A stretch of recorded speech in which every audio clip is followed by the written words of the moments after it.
I refer. I was like, I'm a first generation college student. Are you? My parents helped me. I know how to feel always. I'm just trying to navigate. That's our situation too. Friend is the first.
I'd like to call the South San Antonio Independent School District Special Call Meeting to order. Today's date is Wednesday, August 22nd, 2018, and the time is 6 p.m. Mrs. Martinez, could you take roll call?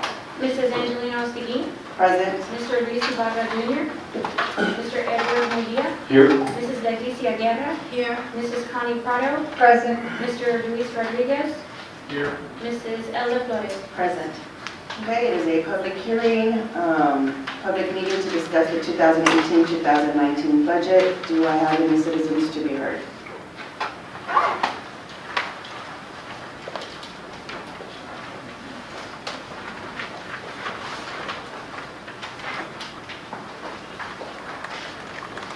Dr. Sevilla, is there anything you needed to comment before? Well, the public hearing is for the purpose of the community to provide input concerning the budget, the finances, and so we should be limited to that. Okay, and before I call the citizens to be heard, if we can have council outline some procedures. Thank you, Madam President. Yeah, just a reminder of one of the norms that govern public comments. Each speaker should have signed in order to speak on the public comment sheet available at the Board of Trustees meeting here tonight. Speakers should limit their comments to 3 minutes, and the Board of Trustees may, if the member deems it necessary, limit both the number of speakers and the time allotted to each speaker upon motion and a second by any member. Personal attacks will not be tolerated on any individuals and may result in forfeiture of remaining time and potential removal from the meeting. With that being said, I'll open the floor. Okay, and the first one is Mr. Tom Cummings.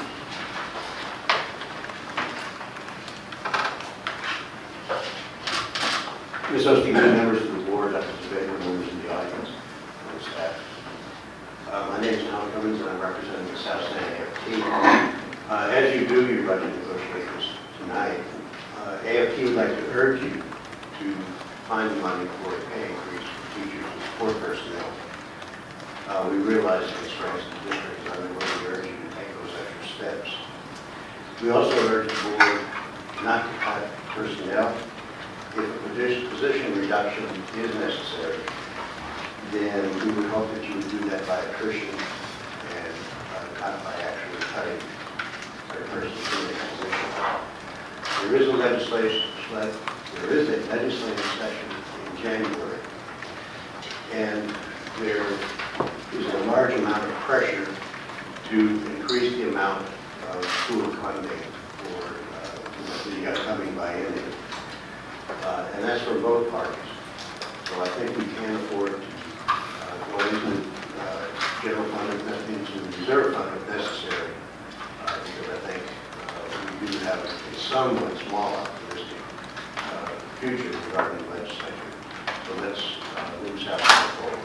Thank you very much. Thank you. Angelita Rivera.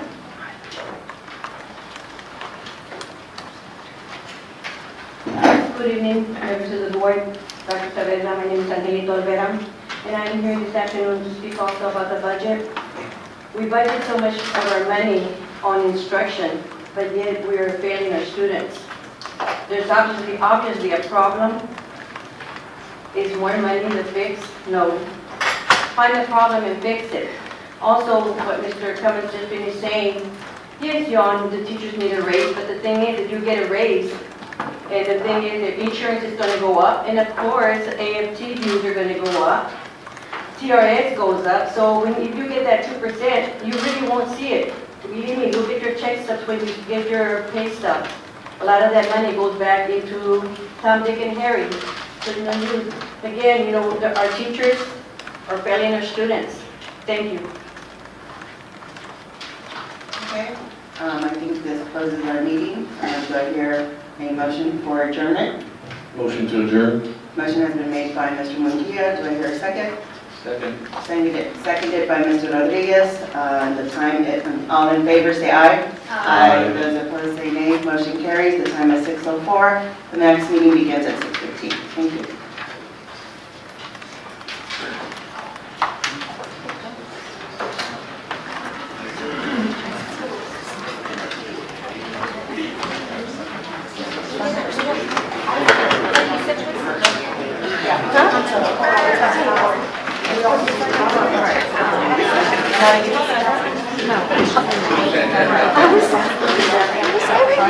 Thank you for coming. This is one of my students.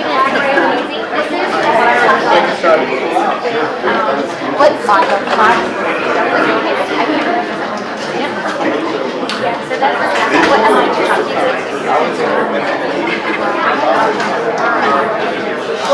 Honestly, she was on her way because she said she was from, by the high school. I'll see if I can, I'll be right back. She was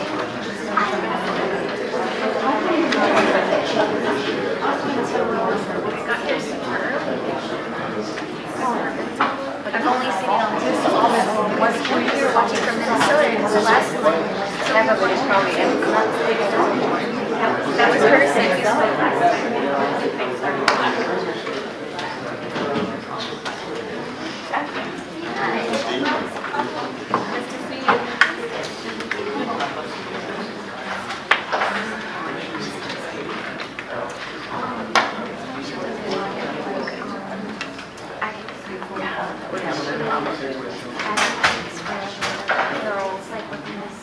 They used to have them at the We know they're not going to exist. That's the solution.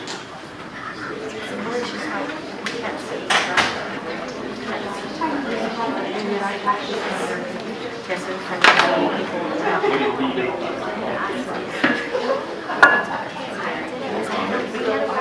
yesterday for that, for a big board. I came back on that. I've been trying to get you in. We haven't heard on the phone.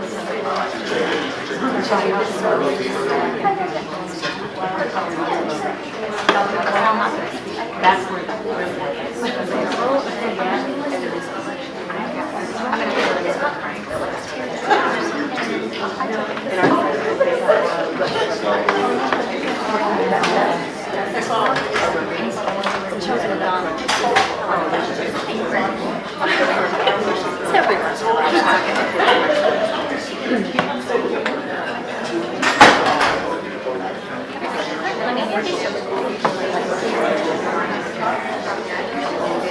I wanted to introduce you to this woman who's name is Leslie. Oh, yeah, that's right. You did awesome. Thank you so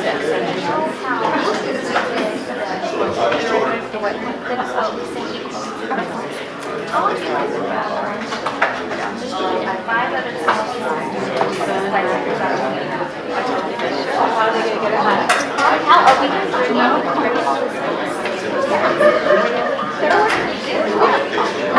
The hardest part is really just finding the time, getting a date that works. But yeah, that sounds good.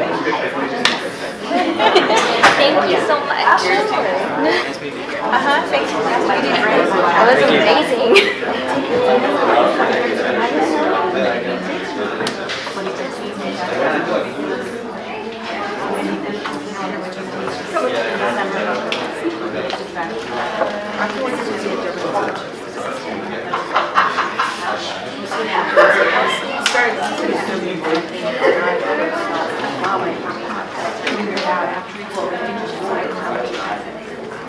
I don't hide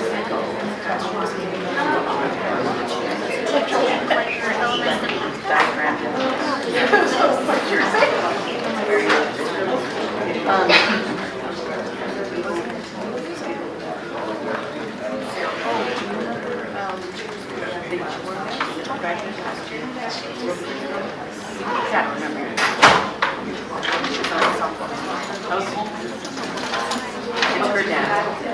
Oh, you have to take that. What did you see on the In my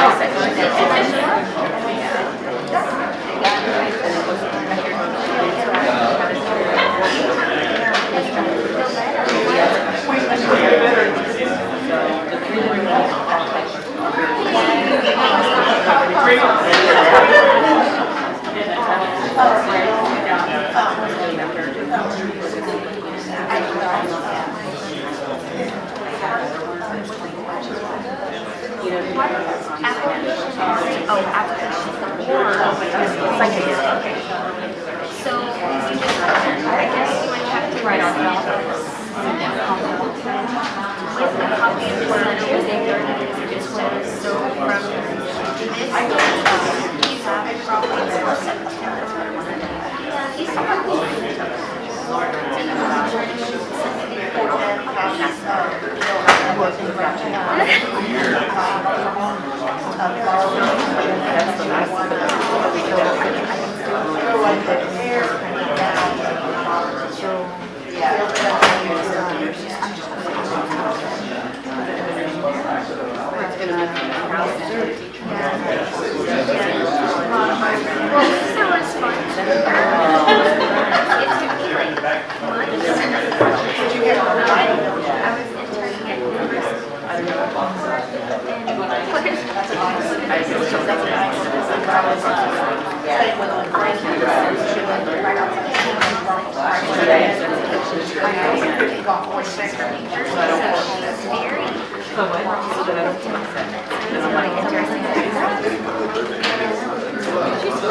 Sometimes you come here and it is a situation like that, sometimes you're like,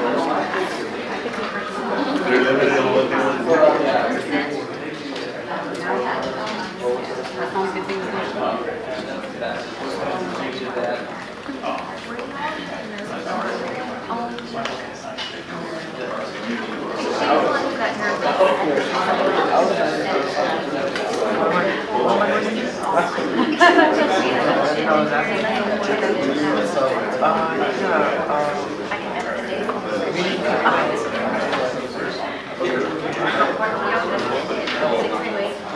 what did they do?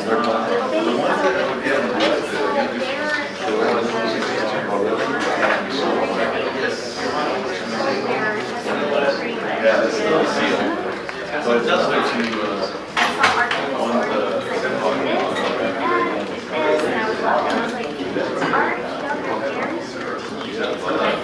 You have strategies for everything that you do. I said, you're the kind of person that you're like, I'd rather just get it out of the way than just, okay, now I can do what I want to do.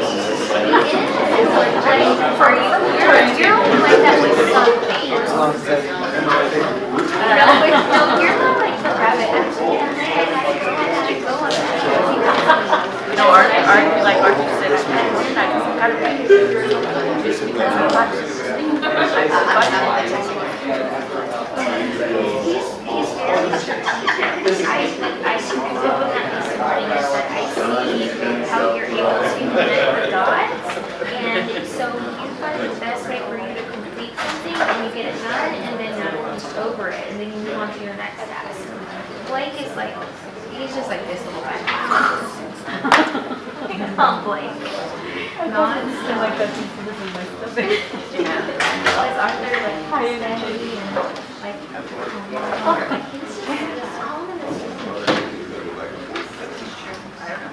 I don't turn. You're pretty calm. Like you're just busy. You're just calm. Like when I first met Blake, I was like, I gotta go. I was like, see you later. Like I said, I always feel like I'm behind. But he's not. He's like 10 times ahead. Blake, you're having so many Yeah, but you probably get that The way I from, see it is you can yeah, you probably get that from that, you know, once you're out there with the university, there's a lot of competition. So we always tell them, hey, get up there, He's get up there, listening to me. get up there. Arthur's listening to you too. I promise. They have to, there's so much competition.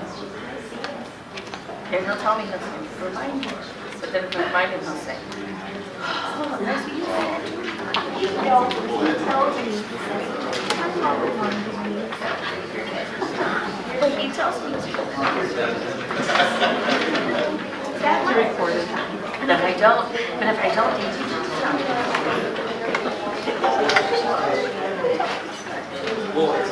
I want to put it on box. Like his, sorry, you get to the university, you know, it's like, whoa, these kids are really smart. You know, I'm like, ooh, pretty sorry, that's a bigger pond.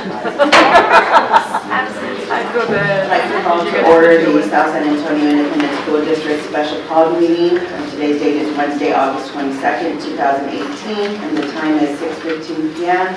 Mrs. Martinez, go to your roll call, please.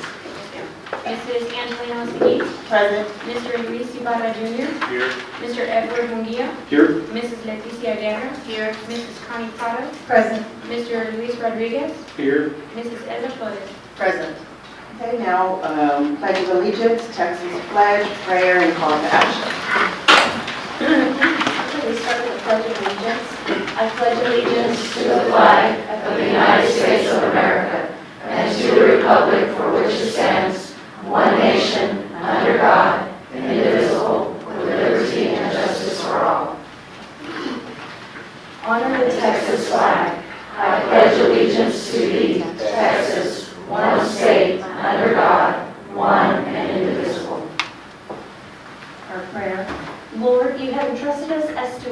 School District, please guide our hearts as we make decisions to enrich the lives of the students of the South San ISD community. Amen. And now, our new call to action. All students enjoy successful education experiences, empowering them to make decisions while enriching their lives in the future they create. The board will now go into closed session. The board will return to open session and take appropriate action, if any, on items discussed in closed session.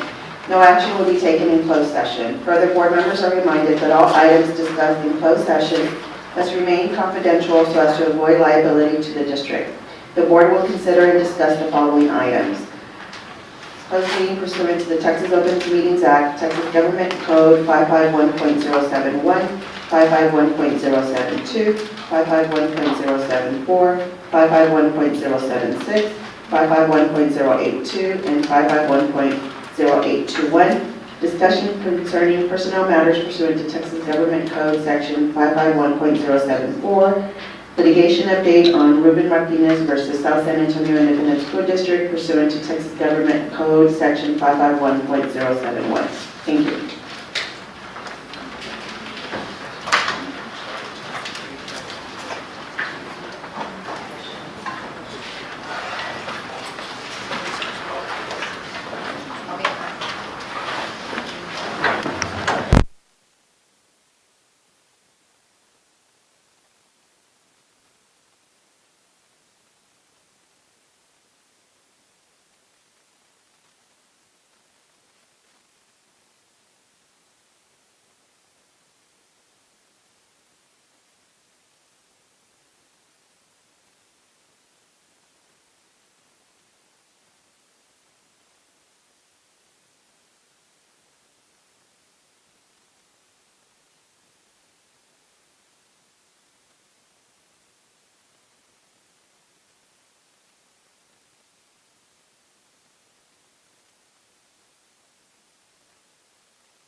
would this be, that would be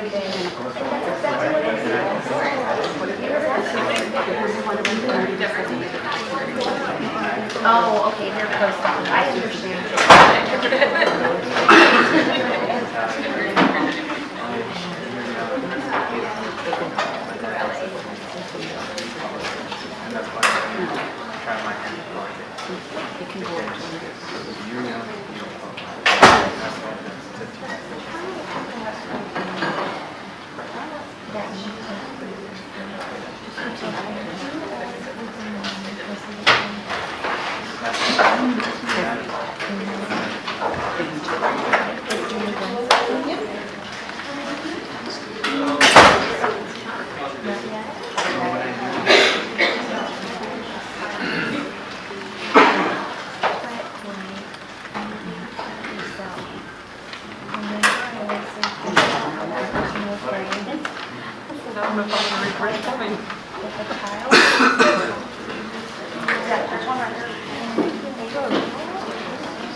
Meeting's back in session. The time is 6:59 p.m.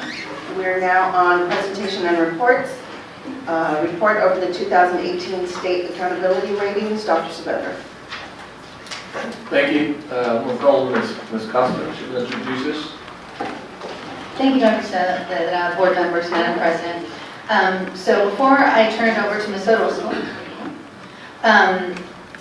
just want to share that we are not pleased with the overall accountability rating we received, but nonetheless, it doesn't negate how hard our students worked, because our kids really worked hard, and our teachers worked hard to prepare them. So although the efforts by our, the efforts of our kids, fell short, I just want to remember that they did really work hard for, and our teachers really worked hard for our kids to be successful. So with that, I'll go ahead and turn it over to Ms. Orozco, and she will take you through the first part of our presentation. Good evening, everyone. It's that time of the year again where we're going over accountability, and so I'm glad to see I'm the only one presenting tonight because there's a lot to cover. So we're going to start off first with some changes, and the way I titled these slides is some accountability changes, because I can't go over everything with you, but some of the highlights that you're aware of. So what I have on the left side are the indexes from last year, 2017, versus the domains that we have this year. So last year, our accountability was based on 4 indexes, and this year it's 3 different domains. Last year, it was based upon successfully meeting 3 out of the 4 indexes. This year, now that we're given a cumulative score, 70% is based on the best score from either domain 1 or 2, and 30% is based on domain 3. And a lot of this information that I'm covering right now, I will go over throughout the presentation with you. Another change from last year is student achievement was based on approaches only. This year now it's based on approaches, needs, and master's grade level performances. Last year we had what was called student progress, and that was based either upon your STAR progress or for our ELL students, their ELL progress. This year, it's called School Progress, and it has two qualifying parts. Part A, which is academic growth, that's the individual student, and then Part B, relative performance, and that's for the campus overall. Last year, we had college and career readiness, which was factored into Index 4. Now we have 3 domains, so what was CCR is now titled College and Career and Military Readiness, and it's now factored into Domain 1, the student achievement. Last year, with Closing the Gaps, which was the title of one of our indexes, what was evaluated was all of the subjects for 3 student groups, the economically disadvantaged and our 2 lowest performing race or ethnicities. For us, we were always, the past few years, have only been rated on our economically disadvantaged, because when you only have 2 qualifying race ethnicities, that gets pushed to the side and it's only economically disadvantaged. Now, with this new Closing the Gaps, there are 14 different student groups that I'll show you in the presentation, and it's based on reading and math. So, how is accountability figured out? What I wanted to do before I showed you the ratings is show you how they're doing it. A very, very short portion of it, because I could spend all day talking about it, because you all know I love my accountability. So, we have the 3 domains. We have, like I said, the better of achievement or progress. So, and then that's 70%, and then the Closing the Gap for the 30%. So let's go over the student achievement first. So student achievement is all of the tests taken with all of the tests passed. So they look at every single subject, every grade. We're now looking at approaches, meets, and master's grade level performance. For the elementary and middle schools, it's 100% based on STAR. For elementary and middle, it's everything they do on the STAR test. For the high school and the district, it's broken up with 40% of STAR, 40% of the college career military readiness, and 20% is the graduation rate. So just to give you an example of what this looks like, I got a sample elementary school, and just to show you what the approaches is what we used to just look at. Last year's accountability, that's all they looked at was approaches. So they take the total number of tests, they now are looking at approaches, meets, and masters. And so what they're doing with it is they're getting the percentages on each of those and our total percentage points. It gives us a scale score. 37 is not the score. So when we're looking at the scale score, they have a little tool online that I would punch in that 37, and then it would give you the domain rating. So for this Student Achievement 1, Domain 1, the scale score for a raw score, a scale is of 37, is a 64. They met the standard. Remember, on this domain, we're looking at college grading, so when we're looking at the A, I, B, so in the 60s is a D. So now let's take a look at school progress. School progress has 2 parts, like I mentioned. We have Part A, academic growth made by each student. This would be for eligible tests, so let's take a 4th grader who is taking math. That 4th grader, they would look at, well, where did he score on 3rd grade math and what was his growth? So Part A is just the individual student performance. Part B is the relative performance by economically disadvantaged percentage. So what we're looking at for that is the campus as a whole. What was the EcoDis percentage for that campus, and how is that campus actually compared to other ones across the state? How are they doing? And then it says it's better of achievement or progress, but we actually have 3 spots. So you either can do well in the best score of student achievement, or the best score from Part A or Part B. That's where the 70% is taken from. And this one's a long one, so I'm going to do this one quickly. For academic growth, these are individual students. What we would be looking at is how many eligible tests did we have? So we would take that. How many points did we earn? We could earn no points for a student, which we show a view there, or on this sample data, 283 earned the full point. Once that's taken care of, we get our raw score again, I punch it in. And so for this example, the scaled score for the raw 75 is actually turned out to be an 80. Met standard still, because it's above 60 or higher, and it would be a B for that domain. Relative performance, I am not going to go over the math on this one, because not even the state goes over the math with us. And so what I do want to show you is the x-axis, where it's the percentage of economically disadvantaged students. What we're looking at is, let me show you the example. So if you had 0%, you had a campus that had no economically disadvantaged students in it, then their STAR achievement, student achievement component would have to be up at 90% in order to make A. So where you see those colors, that green band is for A. When you look at the bottom for the orange, that's the F band. So that's where that first thought is. However, you go to a campus that has a higher percentage of economically disadvantaged students, and that percentage for the star, the y-axis, is lower than that. So just taking from that same example that we used on domain 1, because this is based on student achievement for this part B, is we're looking at a domain value of 36, that was the raw score, with an 86.9 eco-disc. So once punched in, that becomes a 69, again, met standard because it's still a D. Okay, so domain 1 and domain 2 are more the state accountability. Now what we're looking at is the federal accountability with closing the gaps. And this is 30% of our overall school.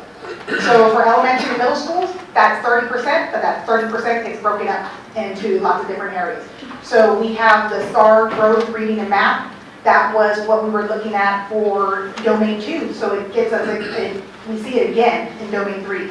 The academic achievement for 30%. We see that again from domain 1. However, if you notice, it says meets grade level. So they're not looking at approaches, meets, and masters. They're looking at meets and higher. So approaches isn't even looked at by itself. And then, of course, the school quality and student success and our English learner proficiency, which is based on our TELPIS results. For high school, the only thing that changes is the graduation rate, and that's based on the 4-year federal rate. We're not looking at the 5th or 6th year graduation rate, it's the 4th year.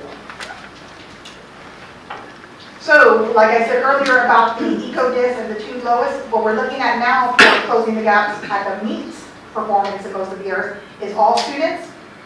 Then we go into the race ethnicities. Then we go into some areas that we already have, our economically disadvantaged groups, our English language learners.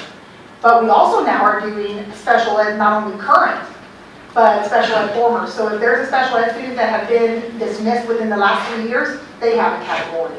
For our English language learners, we usually do current and the last 2 years. The state just changed it to where now they're monitoring 4 years back. So that just adds more of a population.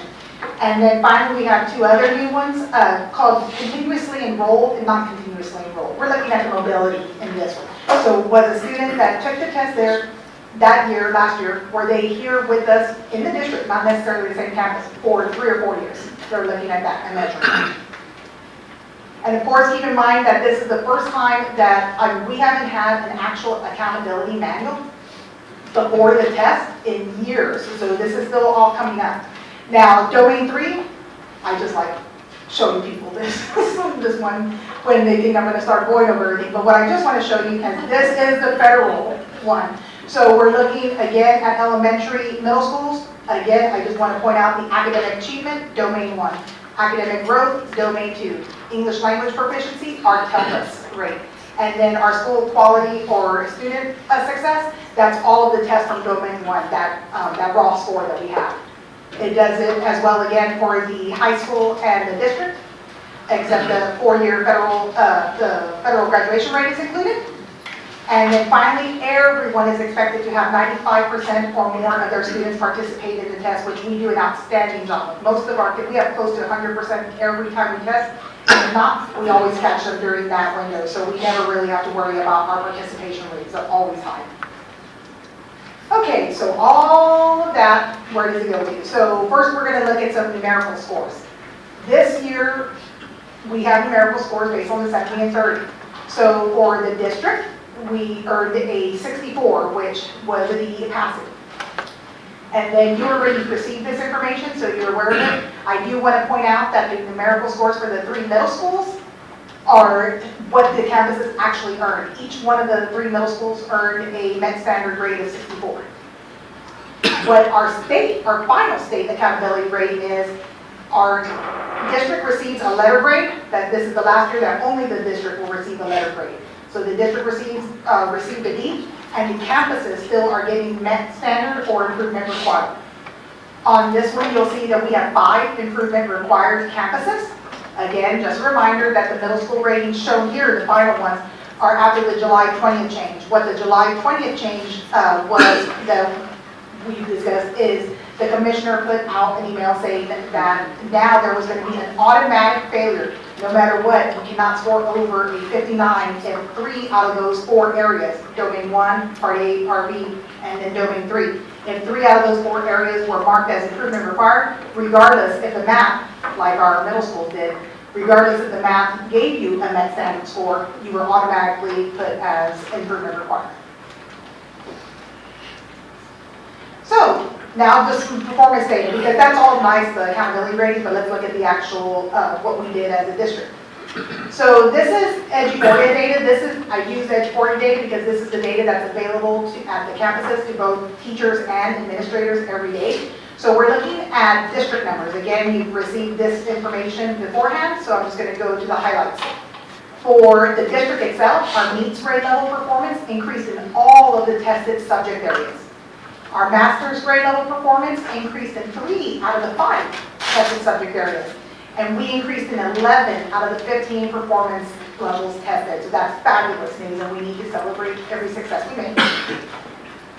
Then, of course, with the math scores, what we're looking at is 3 grade levels increased in 100% of the performance levels. Algebra 1 increased in all 3 performance levels, and it increased 124.34% in master's grade level performance. For reading, our highlights include 4 grade levels increased in 100% of the performance levels. Both English 1 and English 2 increased in all of their 3 performance levels. English 1 had 113.04% increase in masters, and English 2 had an increase of 132.54 in master's grade level performance, which aligns with our Lone Star governance goals of us increasing in that area. For social studies, we only tested 2 grades, both 8th grade, and then the high school, the students taking U.S. history. And we improved 100% of the tested grade levels in all of the performance areas. For science, we have 5th, 8th grade, and then biology at the high school level. For science, the 8th graders increased in both MEETS and master's performance levels. For writing, we have 2 grade levels that are tested, 4th and 7th. You'll notice that English 1 and English 2 isn't on this list because the state considers those reading tests. For writing, the 7th graders increased in both MEETS and master's performance levels. So, that's it for me right now. A lot of information, but I'm more than happy to answer questions. Okay, board, the floor is now open. This is a Lone Star governance presentation, so the 2 minutes does not apply. And so the floor is open for any comments, questions, or concerns. Mrs. Juarez? Yeah, I have a few. Okay. If we can go back to the different groups, the 14 different groups Yes, in ma'am. reading and math. Yes, ma'am. Okay. How many of those groups apply to the districts besides the all students? The all students, for the district, the all students, the Hispanic, the white, the ECODIS, the special ed, both current and former, and then, of course, the ELL, and are continuously enrolled. The non-continuous, we did have enough district-wide. It didn't affect us at the campus level because most of the kids are still within the district itself. It wasn't campus-specific. So, and if it's a 3rd grader, they would have had to be here since kindergarten, but it didn't matter if they were at Kinder, Armstrong, Dave Mather, and then 5. Right. So almost all of them except for the African American, the American Indian, Asian, Pacific Islander. So it used to be that you had to have at least 5 or more students. Yes. Is that still No, criteria? no, it's not. Now what it is all students, you need to have 10 tests in reading and 10 tests in math, which we always have. But for the other subgroups, we need 25 of them. Okay, all right. Are the numerical rankings, A through F, the same as, say, more or less the A through F grades that students are given in the classroom? So if you're between a 90 and 100, that, you got that 90 and 100, then that's A, is a Yes, given yes. So 90 and higher would be A, 80 through 89 would be 70, 79. And what we also can think about is equating it to when we have the exemplary and the recognized schools. those schools, that's what it actually equates to when you look at it. So if you remember when we used to have the big recognized, this is recognized school banner, that would have been one of the B schools. Okay. So it equates like that. Okay, so then, as we looked at the schools that this year were not ranked yet with the A through F accountability, but are still being ranked with this last year of Met standards or improvement required, had it not been that we have our goals set with Lone Star Governance, that we set goals for reading and math, and graduation, I shudder to think what, that we wouldn't have any B schools. Oh, We wouldn't have any C schools. I mean, we did great with B schools. I mean, so that just goes to show that, we're focusing where we need to focus, and we're not there yet. As they say, Rome was built in one day, so the RAs cannot come in 1 year, okay? We know we need progress and it needs to be made, but the support needs to be there. Then I have a question on writing. If we can go to the writing. Yes, ma'am.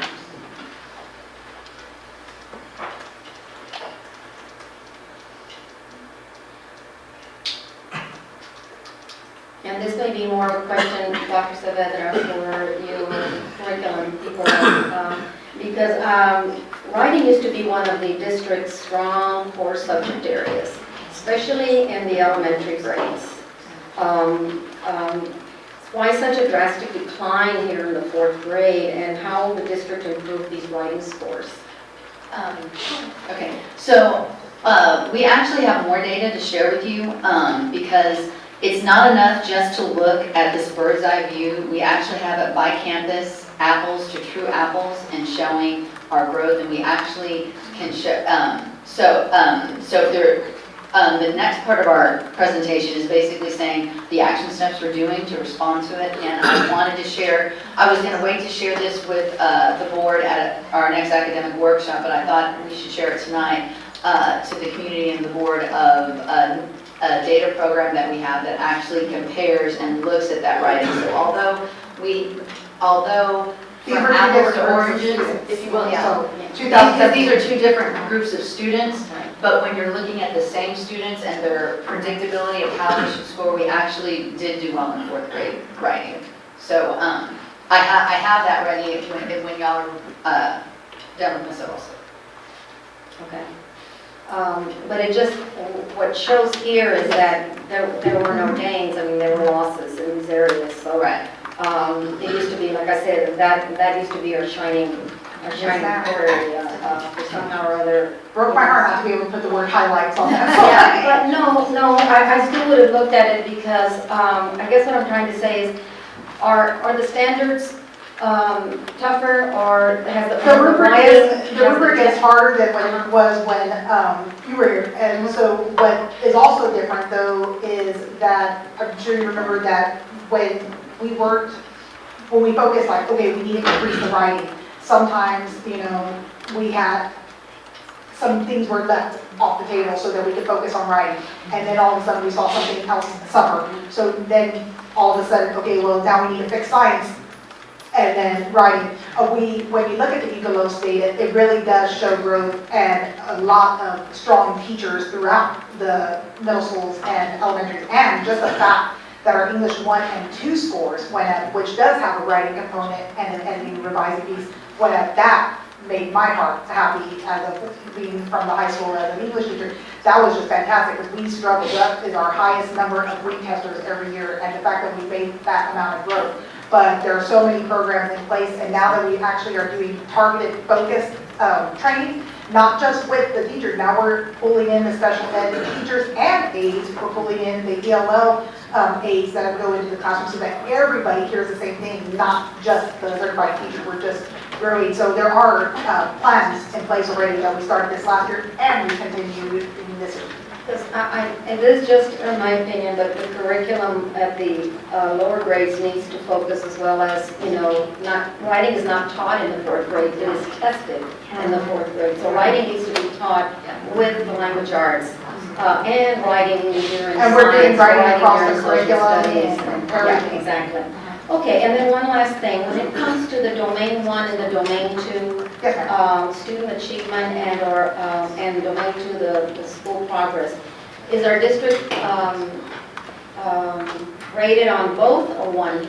One. So it's whatever the best score is. So if you had a 58, 59, 60 off of the 3 different areas, whatever the highest one is what the So second what was our percentage highest, student achievement or school progress? is. It was the school progress. And the school progress, are we then put in with a cohort of schools?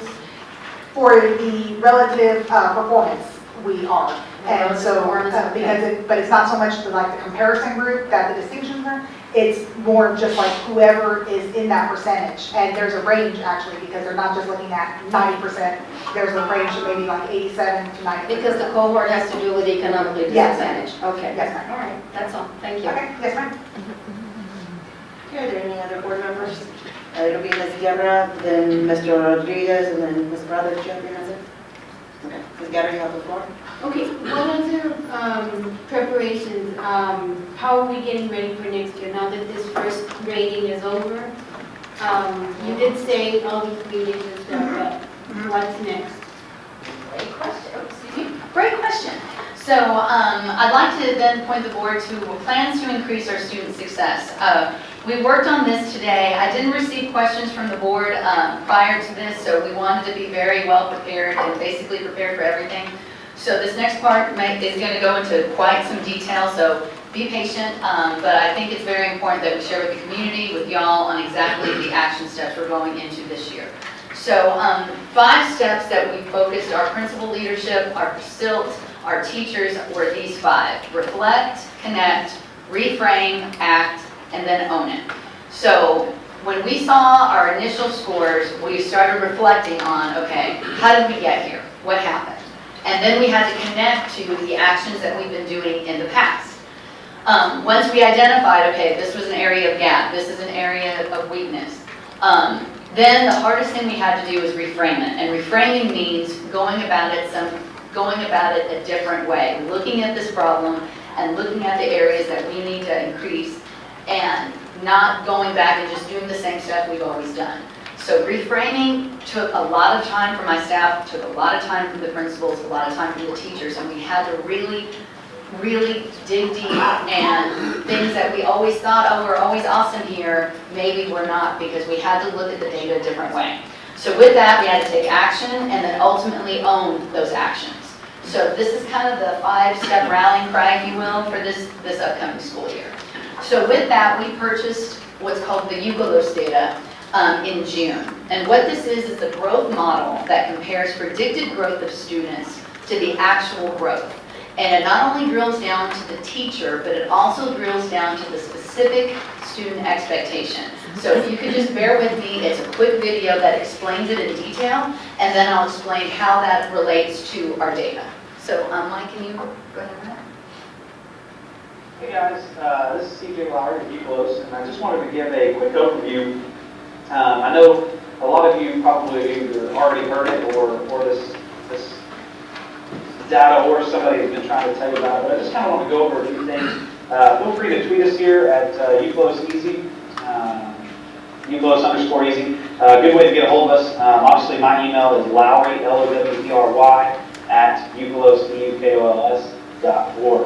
So the first thing we want to do is just kind of explain, maybe what you are seeing in traditional data oftentimes. People say, oh, well, I'm going to disaggregate your data for you, and I'm going to compare apples to apples.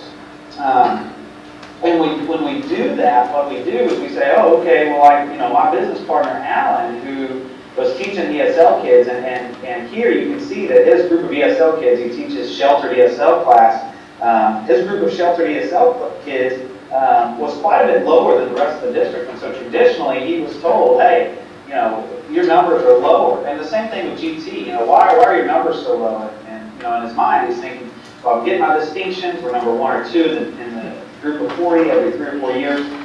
So really he was like, man, I need drastic change. Because everyone told me you're comparing apples to apples, and we know that within an ESL classroom or even within a GT classroom, there's lots of different kinds of apples. So metaphorically, we're using this apple to describe the students, and even though they're all labeled this thing, they're all apples, We know that there's different types, flavors, and colors of all those ESL and those apples. Same thing considering the GT kit. So what he said is, man, we got to dig deeper into the data. And so, hopefully you guys throughout this will see that we're really trying to look a little bit deeper into the data and just get off of that skimming the surface and really dig deep. And so what he did is he said, you know what, here's what I'm going to do. Sure, the label matters and it matters that you're ESL, but maybe it's more important to compare you to like academic kids. And so how do we define a like academic kid? What we do is we take three things. We take their historical testing data, we take their demographic data, and we took their Lexile score and said, okay, let's create a profile for each kid in the district. So what we did is we took one of the students and we took that student and compared it to all the like students throughout the school district. And so what we then did is we said, okay, well, what were their average test scores? And you can see this was an ESL student and like students and this student were both pretty low. And then again, how do you celebrate a 50? Well, looking at this here, the district average for the same type kid that was in Mr. Loman's class was getting a 45, and his student got a 50. So we say that similar kids, he's adding 5 more points of value just because they're sitting in his classroom. And so we said, okay, well, let's do that with another kid, maybe a little higher level. And so we compared a little bit higher levels to all similar kids to him. And as you can see here, the average was a 78, and this student had an 84. So just by being in Alan Loman's class, Alan was adding 6 points of value that the other kids with similar abilities and similar academic profiles were not getting.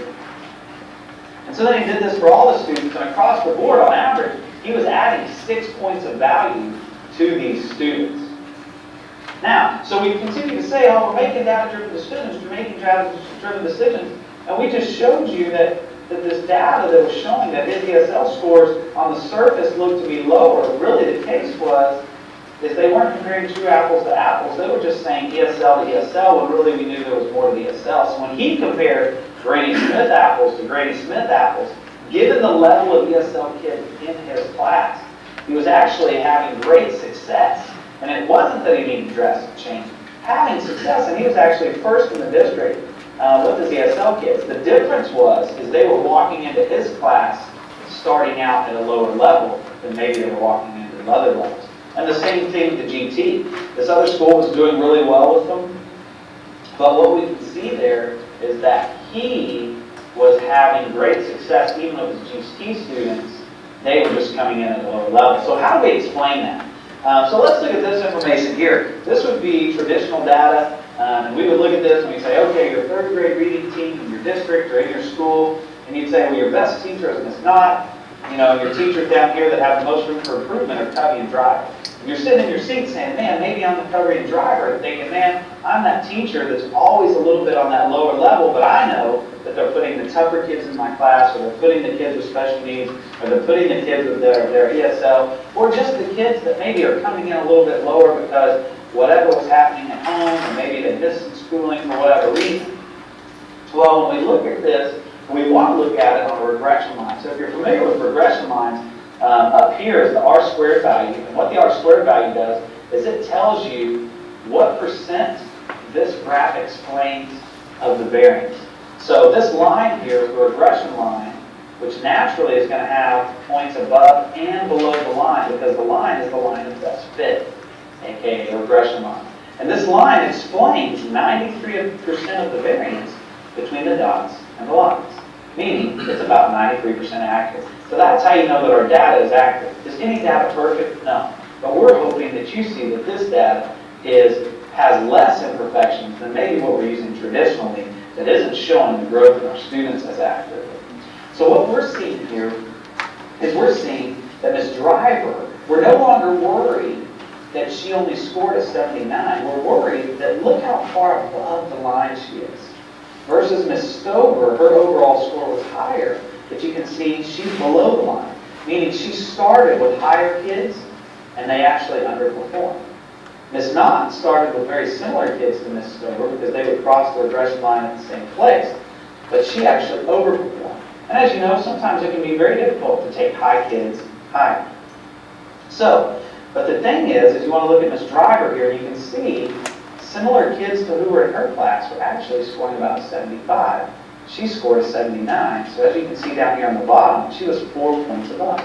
Miss Knott, 1 point above, was about a point above where she crossed. And Miss Stover, about 2 points below where where similar kids in the district her. So that's where we get your numbers here, which is your Euclid's number. That's the difference of where you actually scored as a teacher or as a student and where students like you scored across the district. So then when we give this same traditional data here, Ms. Knott, you can see it at the top, Ms. Driver at the bottom. When we flip it, we show you, given the level of kid they started with, where did they end up? So Ms. Driver was actually adding almost 4 points of value to each one of her students on average, just because they were in her class, because she was building those relationships, had tightly aligned teams, maybe was really using her PLC and using those around her. And what you can see is Ms. Solis and Ms. Knott and Ms. Parker, we're still getting good numbers. Ms. Knott and Ms. Solis would be considered a 1. Ms. Parker and Ms. Covey, we consider both of them a 0, which means they're getting what they should. And Ms. Hartz and Ms. Stover, they're the ones that underachieve. Now, if you underachieved, we're not worried about you underachieving. We would be worried if you continue to underachieve. What we want to know is we want to say, okay, now Ms. Stover, Ms. Hartz, what's your next steps? Okay, and so that's where our data is going to really dive in. You're going to get a report. You should be seeing reports like this that it was either sent directly to you or through your administrators.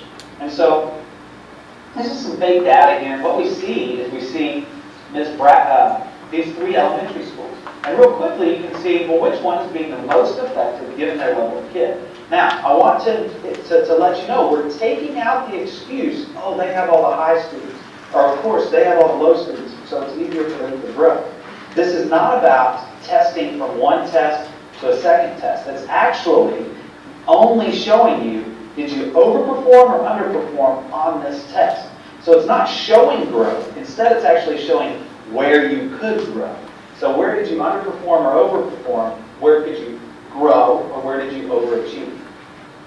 So when we dive into this, you can see that the school that underachieved the most would be Bradfield. And again, we're not worried about what their score was. We're worried about did they underachieve or overachieve. So when we click in, what's really cool here is we want to show you the frequency of the teeth, the actual teeth, the item number, and then the teacher. So you can see here that it's not actually the whole school that underachieved, because Ms. Rogers actually overachieved on average by 3, Ms. Ellis underachieved by 5.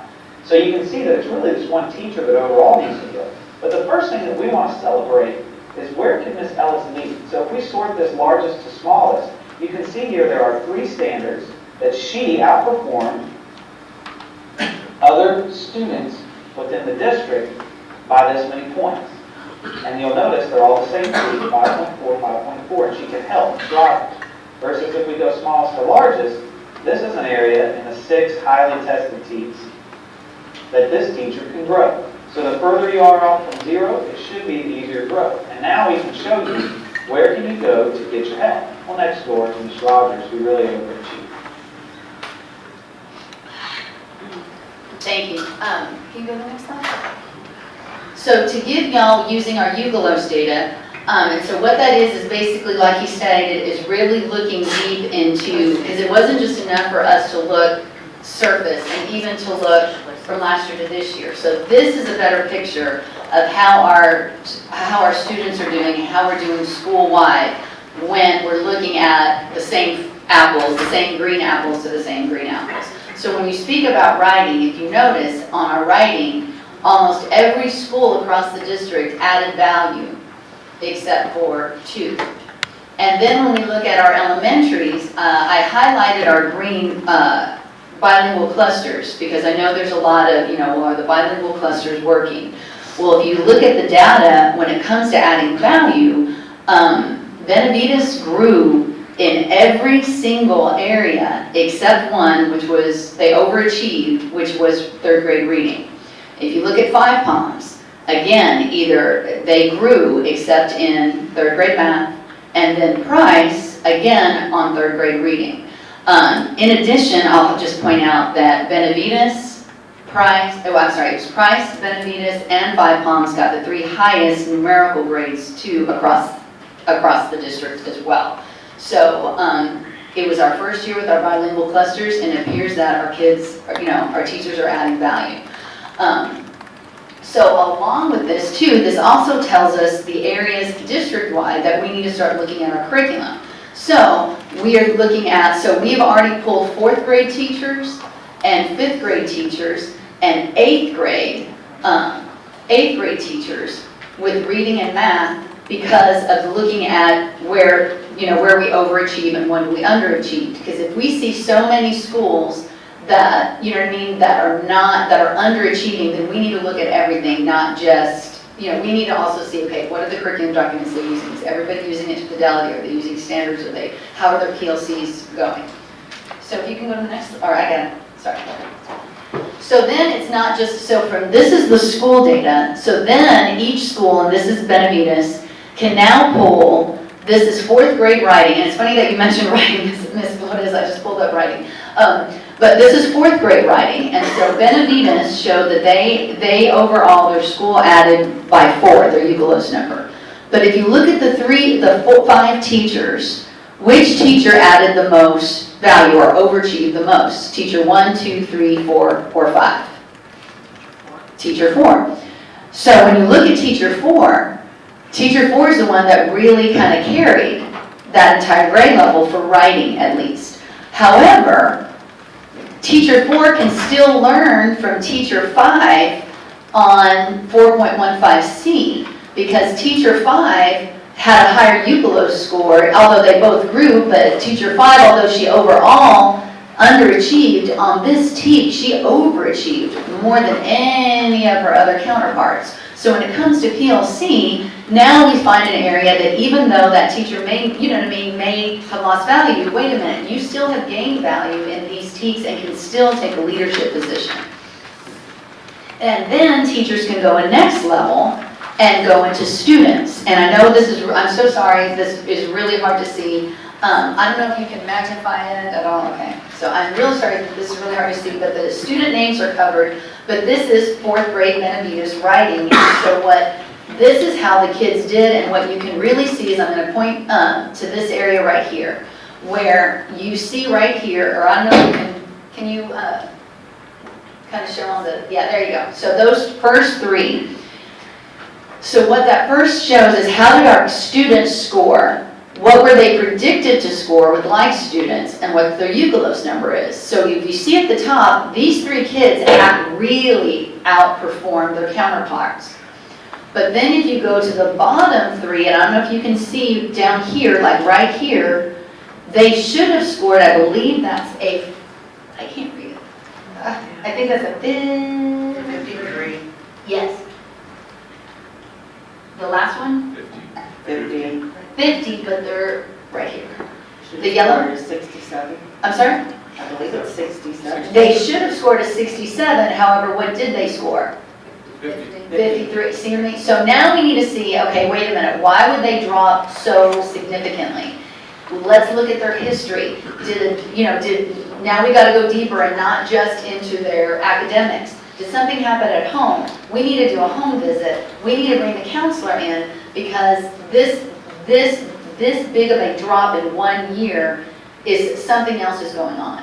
So you see where kids are growing, where they outperformed, but you also see when they underperformed, and that's where we start looking deeper than just the academic data.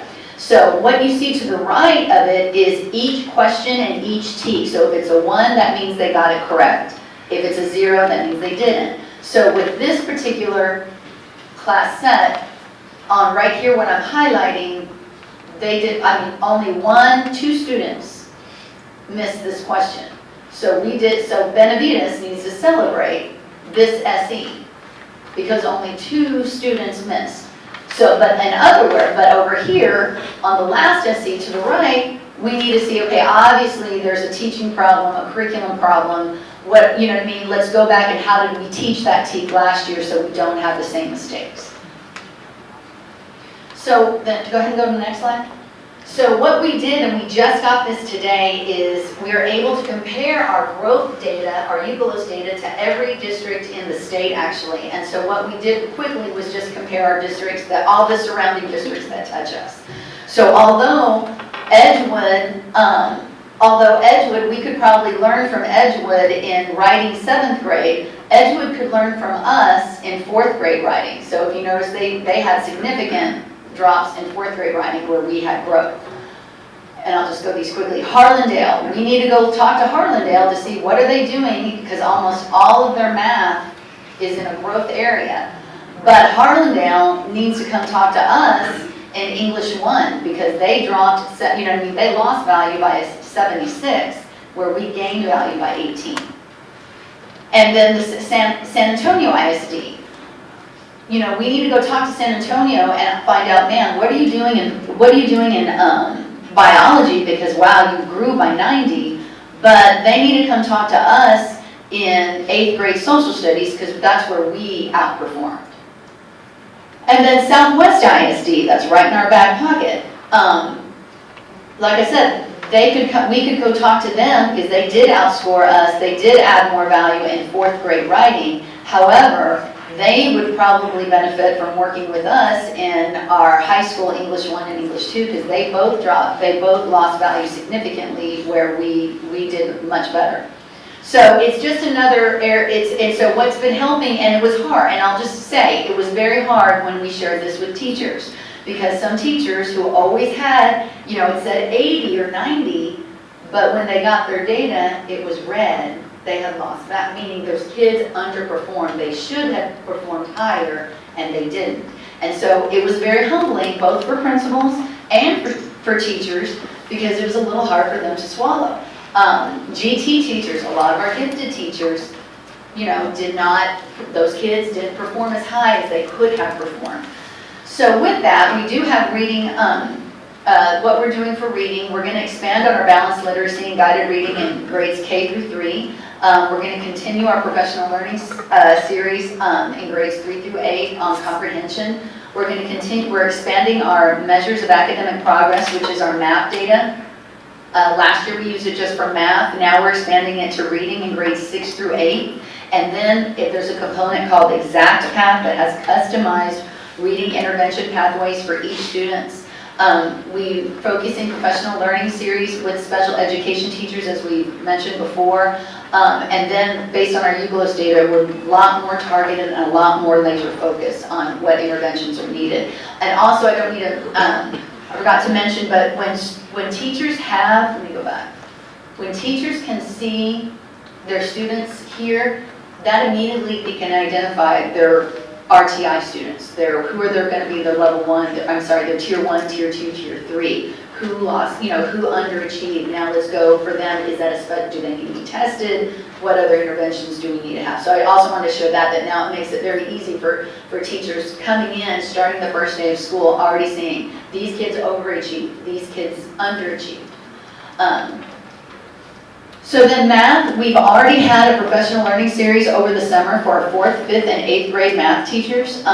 So we went over content knowledge, instructional plans to ensure that they have engaging lessons. So we've already did training for the summer with those grade levels. In addition, we have instructional coaches that are leading the same planning process with all grade levels along with campus leadership. We have our elementary math facilitators and coaches providing targeted support to our IR campuses. I'm meeting with TEA tomorrow afternoon with our principals to get their targeted improvement plan, so I have a slide on that too. On writing, we're going to focus on revising and editing, and one thing that we realized is that our kids need to better understand the rubric itself so they can see, okay, what I just produced is, let's say, a 2. What do I need to do then to beef it up to get to a 3? What do I need to do to beef it up to get to a 4? So we're really, really focusing on the rubric for writing. And then again, we're writing in all content areas across all subjects. In science, we're going to continue to use STEM scopes in all grade levels across the district. Ensure students are writing about lab experiences. It's not enough just to do the lab experiences, but they have to write about them. And again, targeting our UGLOS, our areas of weakness. And then for our 5 improvement required campuses, we already have a meeting with TEA tomorrow afternoon with all 5 schools. They're finishing their targeted improvement plans with key actions around their areas of most needed growth. We have a webinar with Region 20 for our low-performing campuses on September 5th. In addition, we have already hit all 5, me personally hit all 5 of our IR schools. I was either in classrooms and a PLC on the first or second day of school, and I'm very excited to see how the sense of urgency on all 5 of those campuses. And then again, with our TEA support, that's our professional service provider from TEA. She will be here, I believe, twice a month, following up on our targeted improvement plans, making sure that what we submit to them that we're actually doing, and then also providing additional support, like if she sees an area that, you know, maybe we missed, she meets with me, she meets with principals to make sure that we're addressing it. So I know that was a long answer to your question, but that's what we're doing this, yeah. Great, you're very prepared. Yes, ma'am. Do you have any more questions, Mrs. Guerrero? Okay, then, Mr. Rodriguez, you have the floor. Thank you. Let me just make a comment. Well, yeah, for you two, you're right, we do need to celebrate our successes. Yes, sir. Because without those, you know, like, it's almost for now. I had a question about the numbers on the percentages. Uh-huh. Yeah, because some of those were negative percentages. Yes. You said that it was really good. Did I misunderstand that? How did you get from a negative percentage to saying they did good? Oh, the percent of For the colored ones with the green? Right, Yes. yeah, like this. Okay, so something like this, when I say that we increased 100, that 3 subject areas increased 100% in all grade level performances, we're looking at math, science, and social studies. So for that band and the science band and social studies band, there were increases in all of the performance levels. Okay, what about the ones where there wasn't, let's say writing? Right, that's why I didn't use the word high. Yeah, I know, because you're saying, okay, in writing, the percent decrease in approaches GR, you know, negative 14, or, yeah, degree. Oh, And in masters, you know, negative almost 17%. Correct. But yet you're saying it's not as bad as it looks. Well, But, this one's not as bad, I'm going to interrupt you, Okay. only because it's not as bad as it looks because this isn't apples to apples, it's apples to oranges. So 2017, those kiddos are now 5th graders taking reading, math, and science. The 2018 4th grade students, this is their first writing test. Last year as 3rd graders, they only took the math and reading. That's why that UCLOS data is so important for all of us.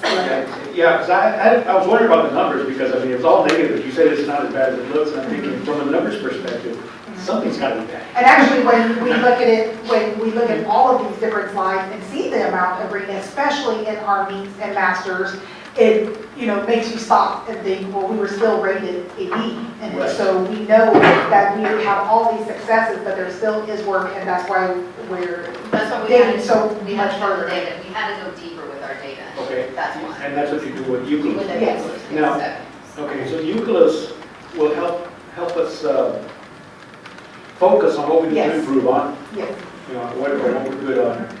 So the scores theoretically should be better next year? Yes.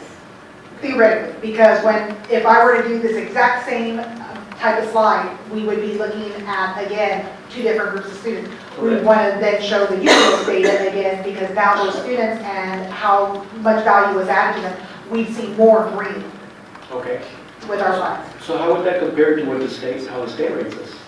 That actually does a great job, because if we keep pushing the targeted by strengthening the teachers and pairing them up, and then moving the students across the thresholds into meets and masters, now that we're graded on the fact, because next year we are going to get a letter grade for campus, now that we're going to be graded on approaches to meets and masters, that's how it's going to affect the state accountability.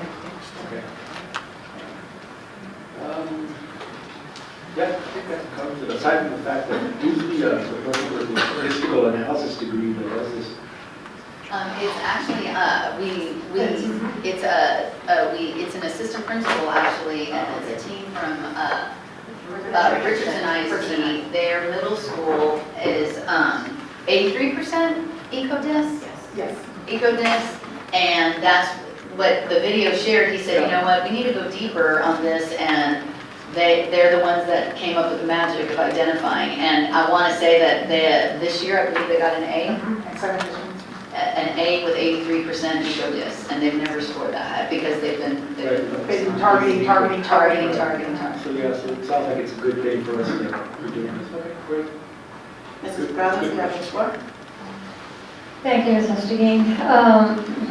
I noticed we have some teachers here from Price, so I'd like to take the opportunity to commend the teachers at Price and the teachers from Benavides for exceeding, not only meeting the standard of 70, but exceeded it tremendously with a score of 79 and 75. So I commend the staff, the teachers, the principals for all their hard work.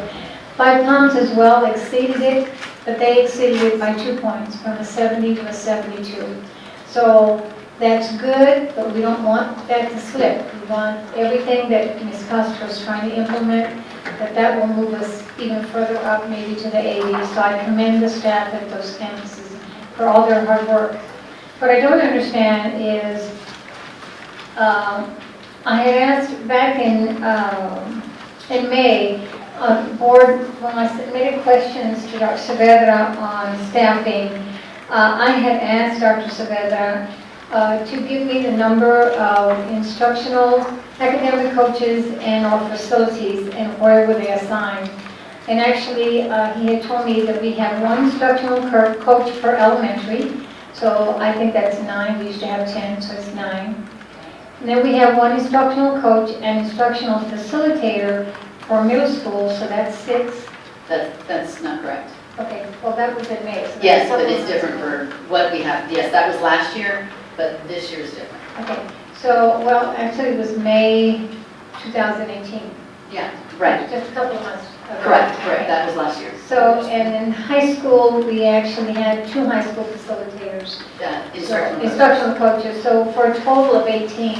So with the number of coaches and facilitators that we have, and also, remember we lost enrollment, so our class sizes this past year were small. They were probably the ideal class size that would be the envy of any district in San Antonio to have small class sizes.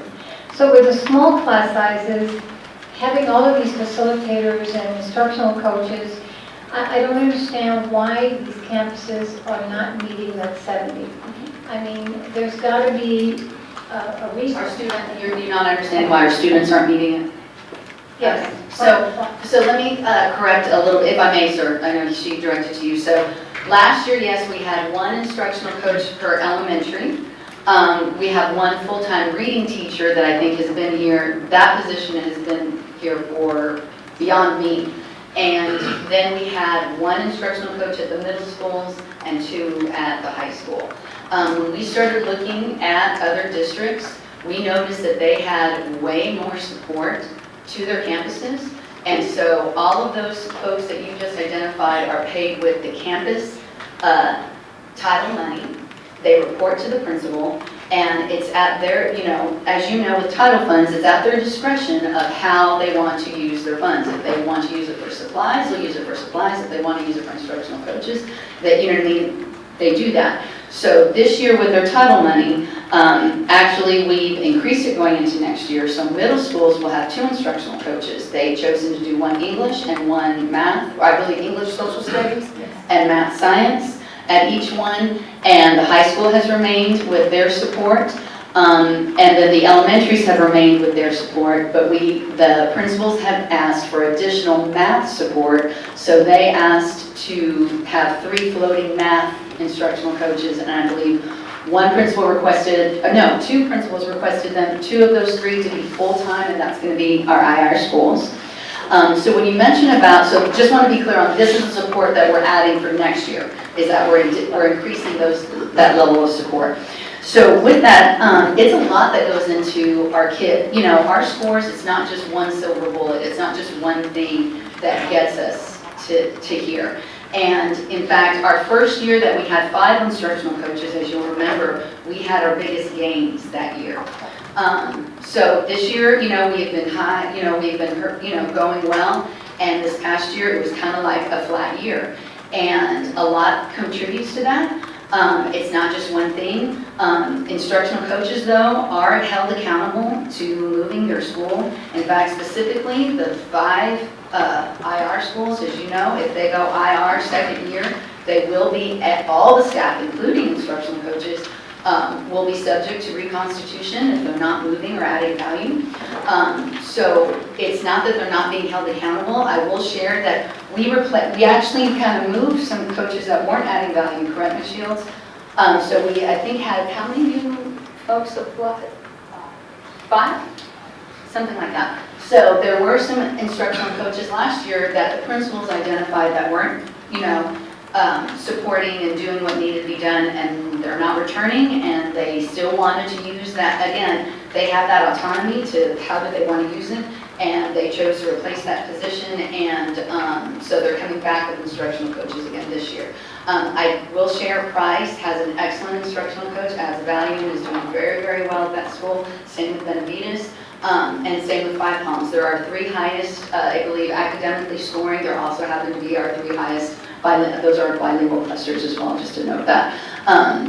So with that, if they're not performing or if they're not adding value, the principals are taking action, not just on instructional coaches, but also teachers. Teachers are the ones that are on the first impact with kids.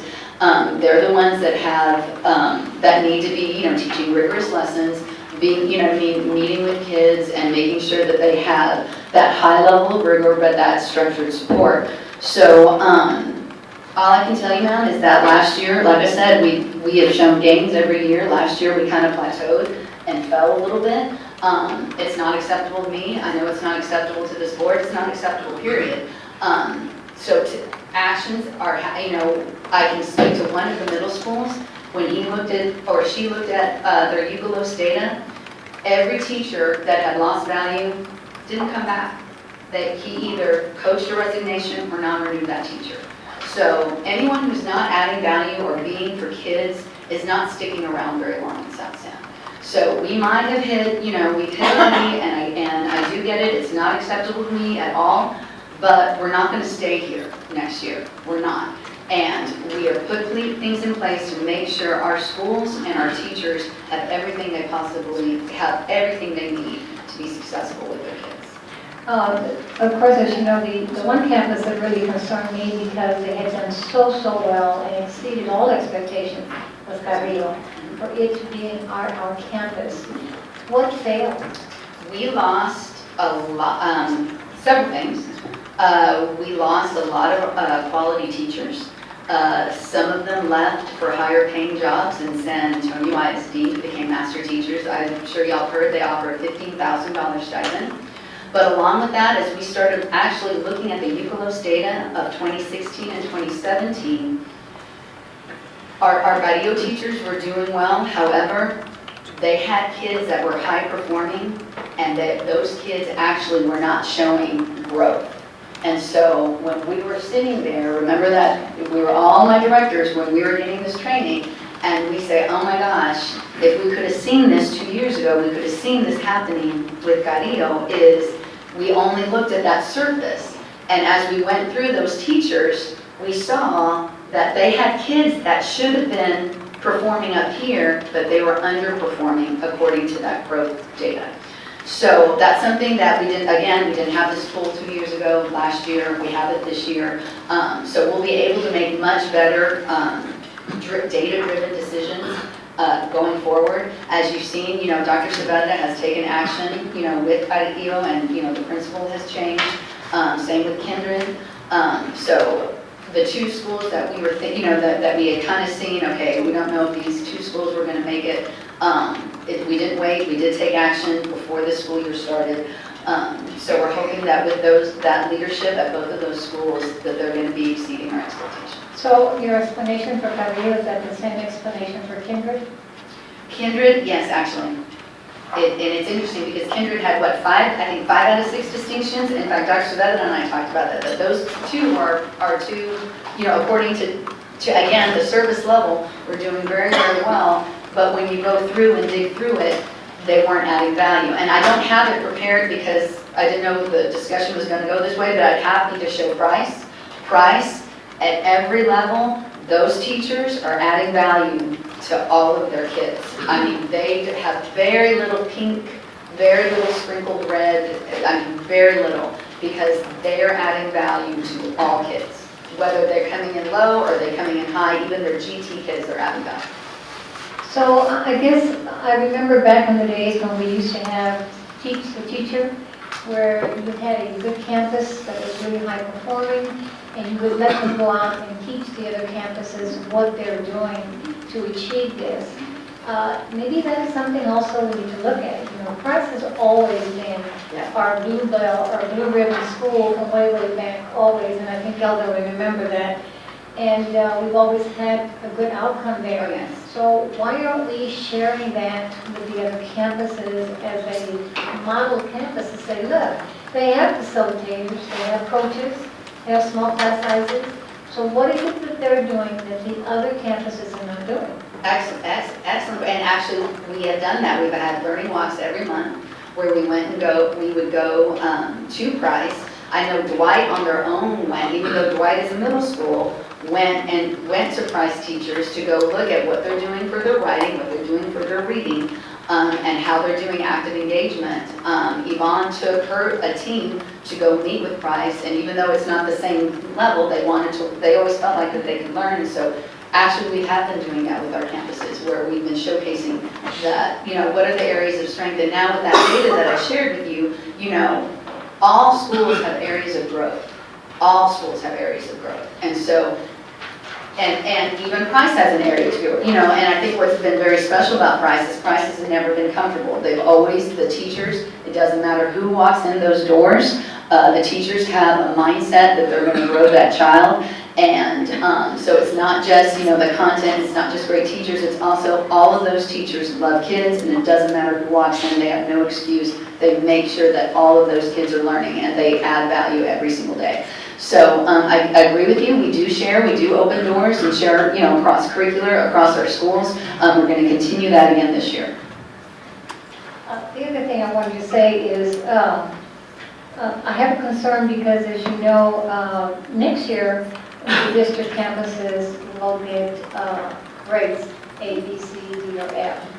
And the legislation says that TEA, in particular, the commissioner, before January 1, 2019, and I think Dr. Savetta is aware of it, in fact, just a few days before the legislature meets, the commissioner has been instructed to issue a list of what-if grades. So my question is, if we're at a D now, and some of our campuses are IR, when they do the what-ifs, what grades are we going to be getting? Well, actually, on the numerical. Oh, the numerical is the same as the numerical.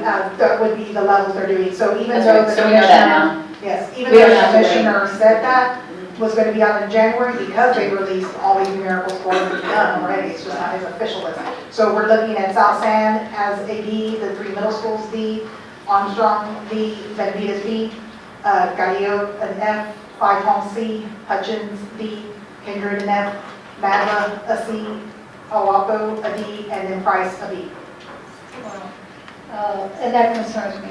I mean, you know, I know that we realize that there's some good things that are going on, and we're struggling a little bit, and we're being penalized for the struggles, but it still looks bad. You know, we get to hear it here, what are we going to do to improve it, but the outside world does not see that. The newspaper puts whatever TEA puts out, so that makes it just look bad. So I wish there was a way that we could communicate that we know we're not failing as bad as they say, but because that's the new rating, that's what we're getting. But we need to prepare the community to say, guess what? This new what-if is coming out, and it's not going to be pretty. Well, and as a requirement to receive Title I funds, each campus has to do an accountability presentation to their community. So this is not going to be, you know, we're going to be educating all of our community. Each school will be sharing, you know, what their numerical score is, which, you know, everyone can figure out what the, you know, what the letter grade is going to be. But, you know, despite where, you know, what the numerical grade that we have, you know, we're still very encouraged with, you know, the choices that we've offered our parents and our kids with our academies, with our early college, the nursing program. We have our LVN that just, you know, at the Health Science Academy. So, you know, again, this isn't acceptable. If my student, if our kids have grades coming home with Ds, this wouldn't be acceptable. And I hope this means that this board will also provide the resources and money that is needed to support these schools. Because I think that also is going to be needed going forward. That's all the questions I have, thank you. Mr. Rodriguez, you have the floor. When were the new accountability measurements released to school districts? The numerical scores on the 15th? The 15th, they were made public. Okay, and what about the grading criteria? When did that become released? The grading criteria was finalized about, I want to say May, June. No, and then it changed one time. But they continued to change. So they released a manual, and then chapters 1 through 5 were updated in July. Right. So we haven't had a set manual in place for the school year since I want to say 2013. It was 2012, no, 2013, we had the full manual. So the last update was July the 20th? The last update was Last July the change. 20th for chapters 1 through 5. Okay, so when you did curriculum planning and instruction planning, this was not something you had access to? No, like I said, we could look at the dirty data and figure out Gaudio was in trouble. We knew about Gaudio and Kindred being in trouble. Because we could just see, I think our preliminaries, when we sent y'all the 5th and 8th grade reading and math scores, those were the only two schools that dropped significantly in all, where everybody else increased in approaches, meets, and masters. Those two were the only ones that decreased. So we knew, then we already knew, okay, we need to start preparing, we need to start looking at things differently. That's why in June, we went and looked at this UBLOS data, what are other districts doing, let's start talking, and trying to, really identify resources so we can support our schools going in. What was a surprise is, like I said, that last rule in July 20th with our 3 middle schools. So now, knowing what we know now, this next academic year is probably going to see some improvements. Oh, yes. Okay. Another question I had, something that had been told to me before and after I started here, and it was that this school had segregated ESL and bilingual students into campuses because they were lowering scores. This is what I have heard from people. Lowering scores? Because they were bilingual or ESL, they were lowering test scores for the schools. So by the district clustering, we were trying to contain those students into an area. That way they wouldn't affect all campuses. But if you go to the numerical scores, and we go back to that, it's right here. Can you remind me which of the elementary schools are in that cluster? I can show both. Let me tell you, Benavides, Price, and Five Palms, That's which are the 3 highest performing elementaries. and numerically and And those are the ones that have bilingual peers. So to the contrary, to what the popular belief is, actually those kids actually help those schools right there. They score well.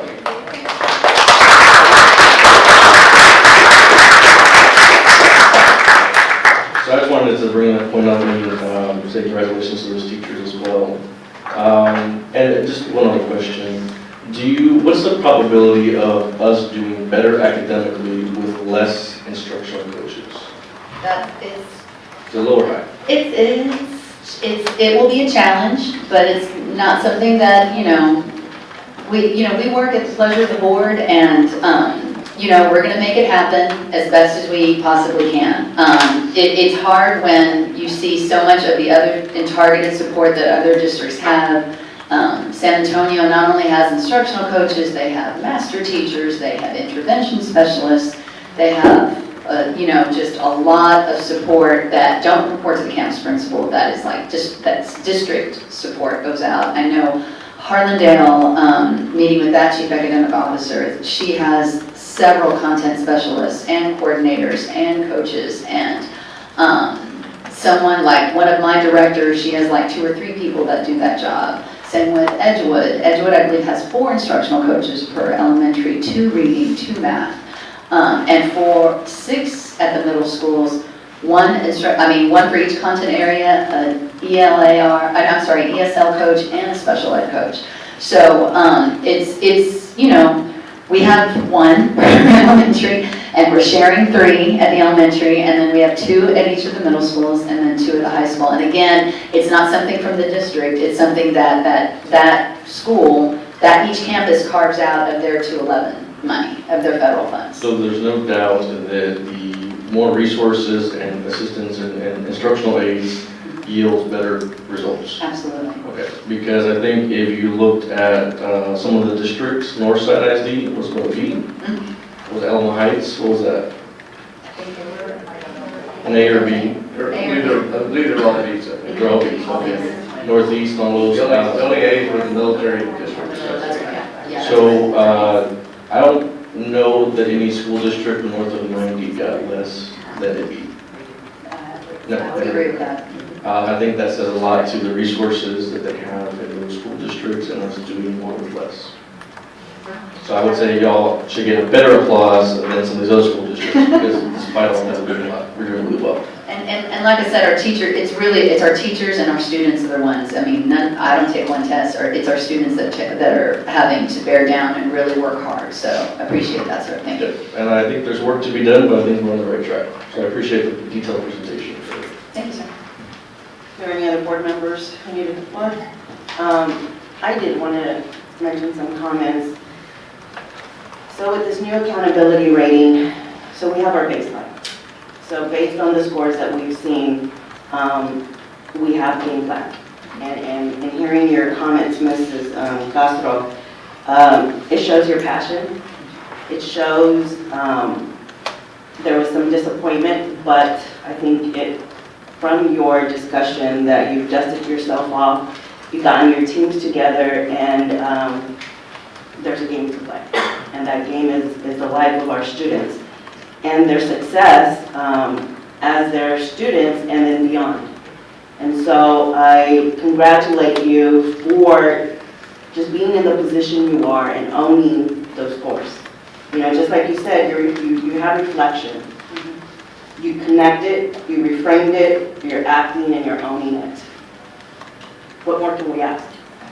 And you know, you want support of the board in giving you that when it comes to instructional support. And so I think this board recognizes that we need that for our students, because in the end, those are our assets. And our students are the ones who are in the classrooms dealing with those teachers and forging those connections that they need to make to have growth. And it's not easy, you know, coming from the background that we're in, you know, at economic disadvantage. And so with that said, you know, I'm glad that you kind of knew what was going to happen, or you could foresee the campuses that were going to be affected very negatively. And I'm glad that you implemented this EQUALOS, you know, because it does peel back layers. And I'm glad that you've had that discussion where some teachers thought that they were adding value, but then when you really look at, you know, apples to apples districtly, that, you know, they may have not added that much value, you know, compared to their counterpart. But then also, it also forges networking as to, hey, you know, you did very well in certain teaks, what, you know, teach me, you know. So again, thank you for that. Thank you for looking for something that can help us, you know, just to grow. And so I thank you for that. Those were the only comments I had. Okay? Thank you for the presentation. It was very, very detailed. All right, so now we're on consent. So policy BE Local states that the consent agenda shall include items of a routine and or recurring nature grouped together under one action item. All such items shall be acted upon by one vote without separate discussion, unless the board member requests that an item be withdrawn for individual consideration. The remaining items shall be adopted under a single motion and vote. So we have 9 consent items, and I'd like to pull consent item number 2. And then are there any consent item board members that you want to pull? Number 8. Are there any others?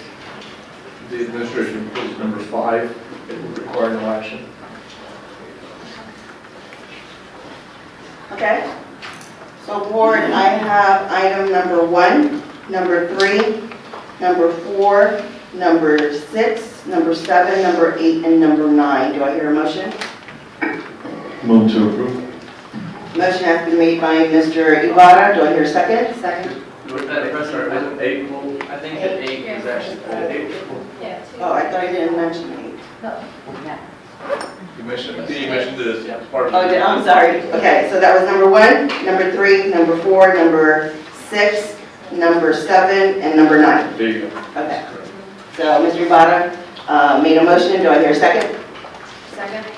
Seconded by Mrs. Flores. All in favor say aye. Aye. Those opposed say nay. Motion carries. Okay. I pulled consent item number 2.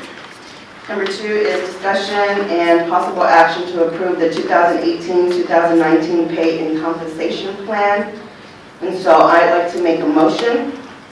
And so in that motion,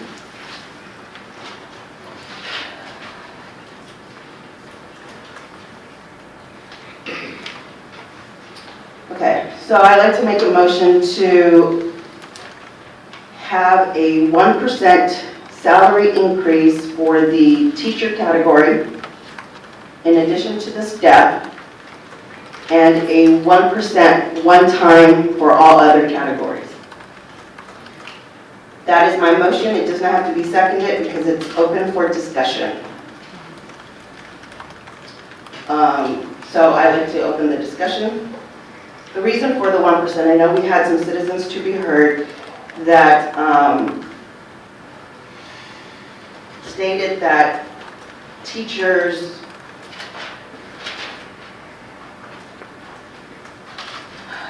bring value to the district, and granted that the TRE did not pass, but to really support our teachers and to support the personnel. With the limited means that we do have, in our budget, I would have loved to give a really good pay increase, because even though that our ratings may have not been well, I know day in and day out that they have to muddle through the resources, try to get the equitable resource that's available to them, which may not be much, and have to just come to work and just forge through. And so, I mean, I would have loved to give a really good raise, but I can't see not giving a raise. I cannot see that. Especially when we have sister districts, specifically San Antonio ISD, who is equally facing the same challenges that we are in educating kids, but they have a bigger means to provide more salary for their employees. And so, I mean, I could not in good faith just say no to nothing. And so I know 1%, I know one of the other citizens to be heard said, with cost of living going up, health insurance going up, it's just a little bit in a bucket, but at least it's nothing. I know, I mean, I'm sorry that I couldn't give any more. So that's my discussion. Is there anyone else on the board who would like to say anything? Mrs. Flores? Yes, thank you. This board has worked hard over the past few years to provide competitive raises to our teachers and employees and compensate them at a level that reflects their hard work, their dedication and passion for educating South San students. Unfortunately, with the voting down of the TRE and not being able to collect additional funds, we're not able to increase teacher salaries this year at the same rate that we've been able to do in previous years and still maintaining the financial health of the district. So over the course of this year, I agree with Ms. Osteguin that we will be asking teachers to do more with less resources and support. And while we wish we could give them a higher raise, I agree that we must compensate our dedicated educators with at least a 1% increase in salaries. And we recognize that this is not sufficient, and we hope that we can do better in the future. Are there any other board members? Mrs. Brother? I guess I have a question on the proposed increase. Is there a 1% increase to the midpoint? So I said 1% and plus the step, so I'm not sure what. Yeah, ordinarily it would be to the midpoint in reference to the teachers. My recommendation or suggestion to the board is the one-time 1% for other employees, that'd be based off their actual salary, not their midpoint. Correct. And that'd be one-time payment, basically. Yes. Okay. I agree. I think our teachers need to be compensated, but I think all of our employees need to be compensated as well. And I know that we're limited in funds, but you say this motion does not need a second, is that correct? For discussion. It Okay. still needs a second, but just to have the discussion. I'd like to make a substitute motion if I could. Is this the appropriate time? No, it's still on the discussion floor Okay. before the Well, amendment. let me just say something then, if I may. The teachers will be to the midpoint, it's a 1%, but everybody else is just a one-time. Is that correct? Yes, ma'am. What I understood, teachers will move up a step, and they will receive a 1% off that midpoint. And they'll get a step as well. Yes, that's correct. The 1%, of course, is worth 1%. The step ordinarily is worth about anywhere between 0.5 and 0.7. So then the giving a 1% raise, whether it's just to teachers or to everybody, that is a recurring cost, as you know. That means that that cost will be there from now on. And that will, if we're going to, I think Dr. Savetta had mentioned that we could possibly even have another deficit next year if we keep losing students. So that's going to add to a deficit. So I will be making a substitute motion for a pay increase for all employees that will not impact our deficit. So I'll wait for further discussion and your second. Okay. So the floor is open for discussion. Are there any other board members? I just have a clarification on the 1%. So it's a 1% plus the step for teachers, right? Yes, teacher category, And then a 1% one time for all other employees. all other categories. Okay. Okay, Mr. Rodriguez? Yeah, mine's more a comment than anything else, and I agree with what's been said. The teachers do deserve pay raise, and the staff and everybody does. And unfortunately, we can't give more, or as much as we'd like to. And while 1% doesn't seem like much, it is going to have an impact, a positive impact for you. It's going to affect the budget a little bit because we're taking money from where we really don't have, but that's how much we want you to know that we care about you all, okay? And that's what it comes down to. Just like the students, how we care for the students. We know that the type of job and the struggles that you go through. So it's, again, so while I wish it was more, I'm glad we're able to do at least a little bit. Okay, so I have a motion on the floor. Do I hear a second? Second. Okay, a second has been made by Mr. Rodriguez, and then Mrs. Bravo. I think you said you had it. Yes, I'd like to make a substitute motion. Before I do, I have a question for Dr. Savetta. In my questions that I submitted on the consent item number 2, I had asked for the category of teachers, librarian, nurses, and instructional coaches, were the teachers the only professionals who received a year of credit? And did that year of credit involve an increase in salary? If so, what was the total cost involved? And Dr. Savetta's response was that no, that they did not, correct? Correct. So my question is, if we go to the compensation package, page number 6, under teachers, librarians, and nurses, at the very bottom, there's a footnote that says, no increase in salary, teachers did receive a year of credit. So did they receive a year of credit or did they not? Go ahead and respond to that. It's a typo, I'm sorry, it's supposed to come off. It should have been removed. Yes. Okay, so no, they did not? No, ma'am. Okay. At least not what's being presented by the administration. Okay, Under this other motion, it would. okay. All right, I just wanted to get that clear. Sure. Okay, I'd like to make the following substitute motion, and if I could. I would make a motion that we give all district employees, all of them, because this is a team effort. I appreciate the work that teachers do, but if it wasn't for their aides, for the cafeteria people, for the custodial people, the maintenance people, everybody, it's a team to be successful. Everybody deserves something. So I make a motion that all employees receive a $1,000 supplemental pay to be paid before the Christmas holidays. We have a total, or at least approximately 1,800 employees, if I'm not mistaken. Does that sound about right? It's about closer to 1,400. more or less. 1,000, okay, so that's even less. So if we have 1,400 employees at $1,000 each, that's only what, $140,000 to cover this cost for $1,000 for each employee, and that this be given to them just before the Christmas holiday. I think it's something that we should do for appreciation for all their hard work, and this way it's equitable. No one is getting less than the other. Everyone's getting the same amount of increase, even when you do to the midpoint.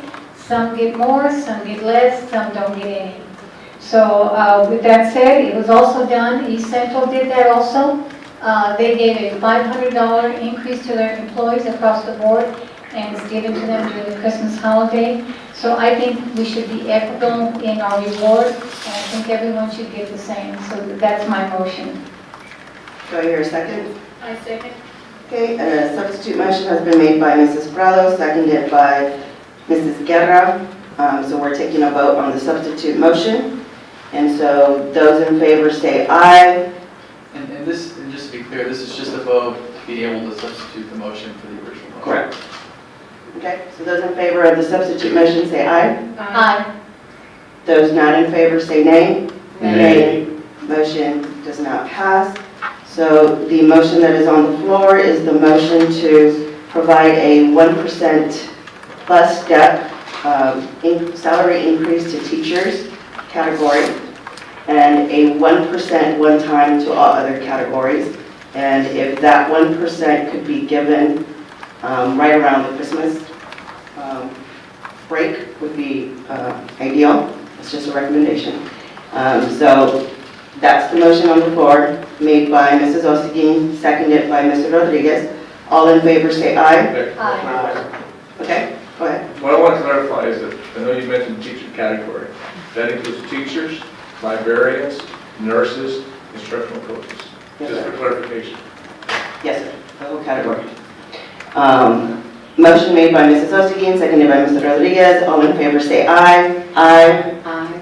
I'm sorry, I have one more clarifying question, because Mrs. Prado made it seem like we weren't giving the 1% to all the other categories. When you said 1% to all other categories, what does that mean? It means one time. So it's not a recurring debt Right. yearly. So it only impacts But our it is budget. to all employees, All employees. all other employees, janitors, cafeteria. All other categories. Yes. Okay. Okay. Are there any other clarifying questions? All right, so motion has been made by Mrs. Oseguin, seconded by Mr. Rodriguez. All in favor say aye. Aye. Those not in favor say nay. Motion carries. All right, so now we are on number 5 is no action, and then number 8, Mrs. Prado. Okay. I have a question on the MySA Youth Program, number 8. Yes, ma'am. Dr. Svida, I know that I read the contract, and I'm going to support this MOU, but can you tell me, SA Youth was using the facility on Fenfield and Bynum? That's where they were taking the kids after school from the Carrillo area to house them. That facility is now for sale. So my question is, where are these kids going to be taken to? The services will be provided at the respective schools. Okay. It's the National School Program with the 9 elementary schools. Because the SA Youth used to own that building there, but they're selling it to the VFW.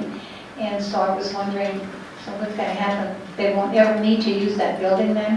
I have no idea about that building, but I know that this particular program will be conducted at each of the 9 elementary schools. So the kids will not be transported anywhere, the parents Kids can will not pick be them up at the transported. campuses. Michael, I'm correct? Correct. Okay. All right, as long as, so the parents know that they'll be able to pick up their kids there, not at their SA facility. And they can register this week, and it starts next Monday. Okay, all right, thank you. Okay, the floor is open. Any other comments, questions, or concerns on number 8? I also wanted to make some comments that they received a grant, so there's no fee from the parent. It is 100% covered. Correct. It is until 7 p.m. 6:30. 6:30? Okay, because the contract says 7.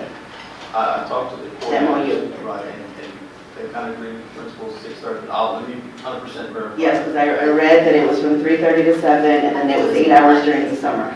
Right, well, and I think it was more discussion, should kids be that late at the school? It wasn't that they couldn't offer that, they're just trying to decide, is that good for kids to be that late at campus? It's supposed to be any parent at any time to take a child at school. Yeah. Okay, so on that, there was some suggestions that they had to be in the program 90% of the time. So that counts. Picking up at any time doesn't apply. Right. Let me work with the CEO on that. And we talked about the time. The principals had some questions about that. 7 o'clock was too late. And we'll address that with the Mrs. Irvine. Okay, and also in the MOU, it stated, like Mrs. Prado said, during the summer that the district was closed, they would go and use that Finfield facility. So during the summer when the district is closed, what is going to be happening with those kids? I can't say 100%, but I would think that we will not have the program for that week, but we'll confirm with Dr. Saavedra and CEO. Well, on page 5 of the MOU, the summer program would be, based on this contract, MOU says, would be at Benavides for 8 hours.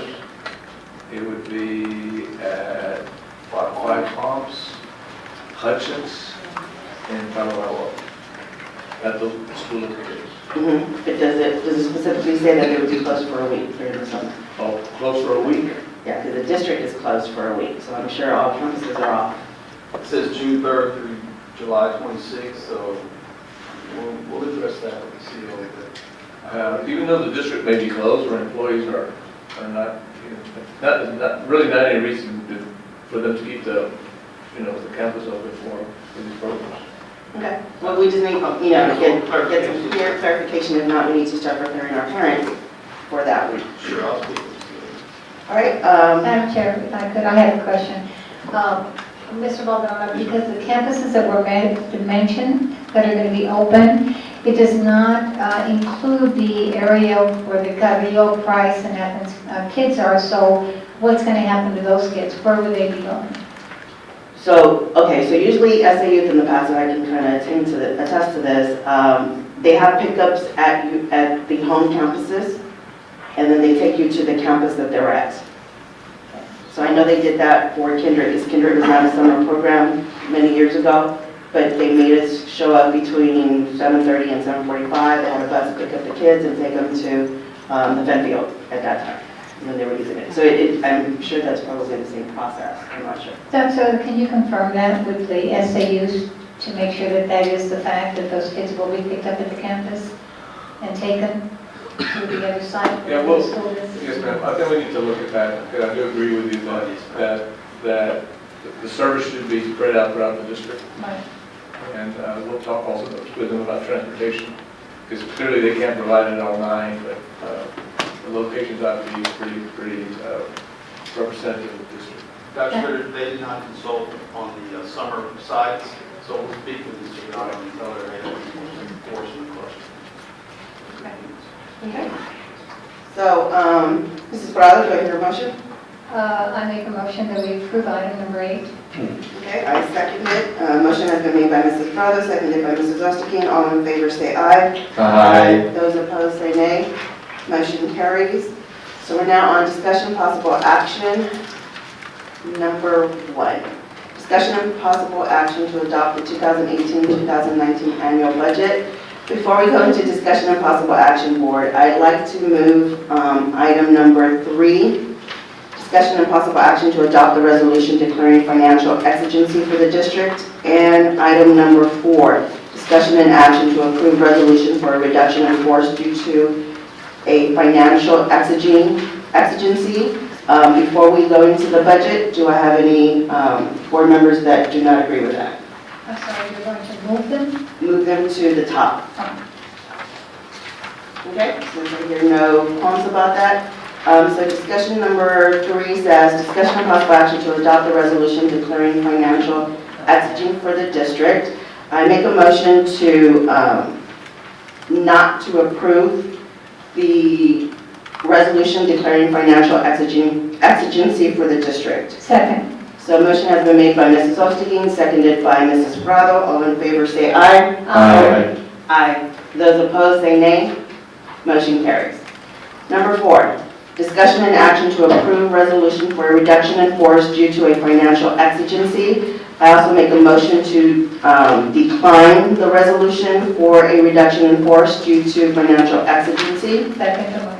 A motion has been made by Mrs. Osterling, seconded by Mrs. Prado. All in favor say aye. Aye. Those opposed say nay. Motion carries. Now we're on discussion and possible action to adopt the 2018-2019 annual budget. Dr. Saavedra. Okay, of course, Mr. Zamora will do the presentation, but before he starts, clearly what he's going to present is the recommended budget that was prepared prior to this meeting and prior to the board taking these last few actions. So the way this would work is JC will present the recommended budget. The board is free to make any additional changes that he's going to make concerning the budget. And at the end, the budget will be adopted, hopefully adopted by the board based on the changes that you have made. And we will return back in September with the required budget amendment. It clearly is going to go into fund balance. And JC will work out the details and give you a specific number concerning that budget amendment come September. JC, go ahead. And before you start, JC Board, I'd like discussion to be done after the presentation. So no questions being asked while the presentation is being done. Thank you. Good evening, Madam Chair, members of the board, Dr. Saavedra. It's going to be a short presentation today.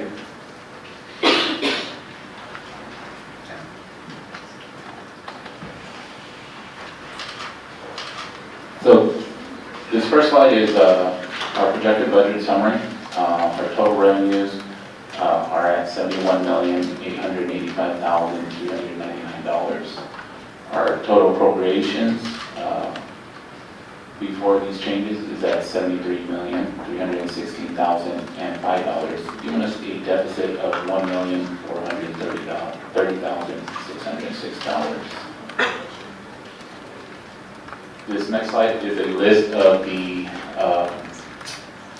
deficit and reductions based from the summer budget numbers going into where we are today. So the total revenues that you see is actually $71,436,326 on this slide as compared to the last slide where it was $71,885,000. We did get some additional revenues based on our certified values that were released at the end of July that changed our projections for our local tax collections. Our total appropriations is was $77,882,062, which gave us a deficit at the time of $6,445,636. So that's our starting point. Our budget deficit of $6.4 million. We take that number, and of course we reduce it by the additional tax revenue that we were able to pick up after the certified values came up, which were $449,073. We then also looked at the staffing reductions that were implemented prior to the TRE, and those reductions added up to $2,828,562. These two changes reduced the deficit by $3,277,635. We now look at the next section, which are were the recommendations for reductions after the TRE. These next recommendations were campus-based, and department-based.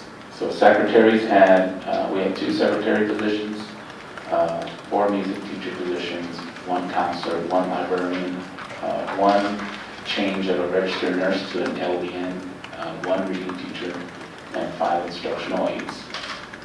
Those reductions add up to a reduction of $667,418.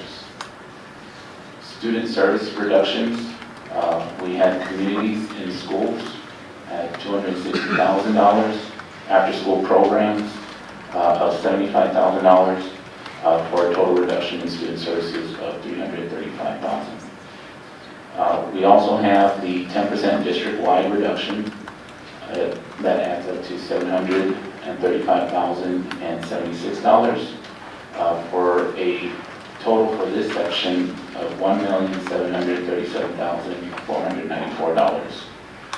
After taking into account the initial reductions and these secondary reductions, our total ending deficit will be adopted at $1,430,607. This next slide is a representation of the budget that will be adopted. As you can see, we have three different funds. We have our general fund, we have our food service fund, and then we have our debt service fund. The general fund total revenues is $71,885,000. Yeah, it's a little $399. Our total appropriations is $73,316,005 for the deficit of $1,430,605. For our food service fund, we have total projected revenues of $7,096,161 and total appropriations of the same, giving us a balanced budget. Our debt service fund has total revenue of $12,248,752 and total appropriations of $13,246,625, giving us a deficit of $997,873. That's the end of the presentation. I'll be glad to answer any questions. Okay, board members, before we ask any questions and open it up for discussion, do I hear a motion? Motion. Okay, what is your motion? I motion that this board approve the budget as presented with an additional $300,000 to functional relevant. And it is my recommendation that this funding go to add the Communities in School program for academic year 2018 to 2019. The motion has been made by Mr. Munguia. I don't need a second right now. It's open up for discussion. So the floor is open. Do I see those hands? Mrs. Prado, Mr. Munguia. Ms. Prado, you have the floor. Yes, I'd like to also make an amendment as well, and I think Mr. Munguia would probably approve if he would amend his. Hold on, Mrs. Prado, before the amended discussions on the floor. Okay. So do you have any discussion to No, the motion being made? I think it's obvious the CIS program is a very successful program and it's needed and it needs to be funded. Any other board members? Mr. Munguia, yes. Yes, just a few words. I'm glad to see some of our representatives here at community schools. I just want to say that I don't think there's a better program that produces and creates student success outcomes as communities in schools. And that's exactly why I'll be advocating support of funding for CIS for this upcoming year. I think so many college-bound students have said that this program is the only reason why they're going to college. This program has changed familial attitudes on post-secondary education from an unattainable future to a feasible reality. This program will be further enhanced with a mental health services component that is so desperately needed. I think we owe it to all the students who have attended meetings and who have repeatedly asked for this additional support. We have children suffering in silence without the resources to support them, and we cannot allow that to continue. In fact, it was the voice of our own students who spoke up at a town hall meeting last May asking for resources for their fellow classmates in need. And if other entities have failed in this endeavor, I think we must make this worthy investment here at our school, and the hopes of offering students the resources and opportunities they deserve. And I hope my colleagues will agree and pass a budget that does include funding for communities and schools. Thank you. Okay, are there any other board members commenting? Mrs. Boyce? Yeah, as a discussion, I kind of want to know, I agree that Communities in Schools is a program that we need to keep, but what I like to know is, I'm very concerned about what next year and future years will look like without our much needed funds. So how are we going to make up the deficit, Dr. Zavala?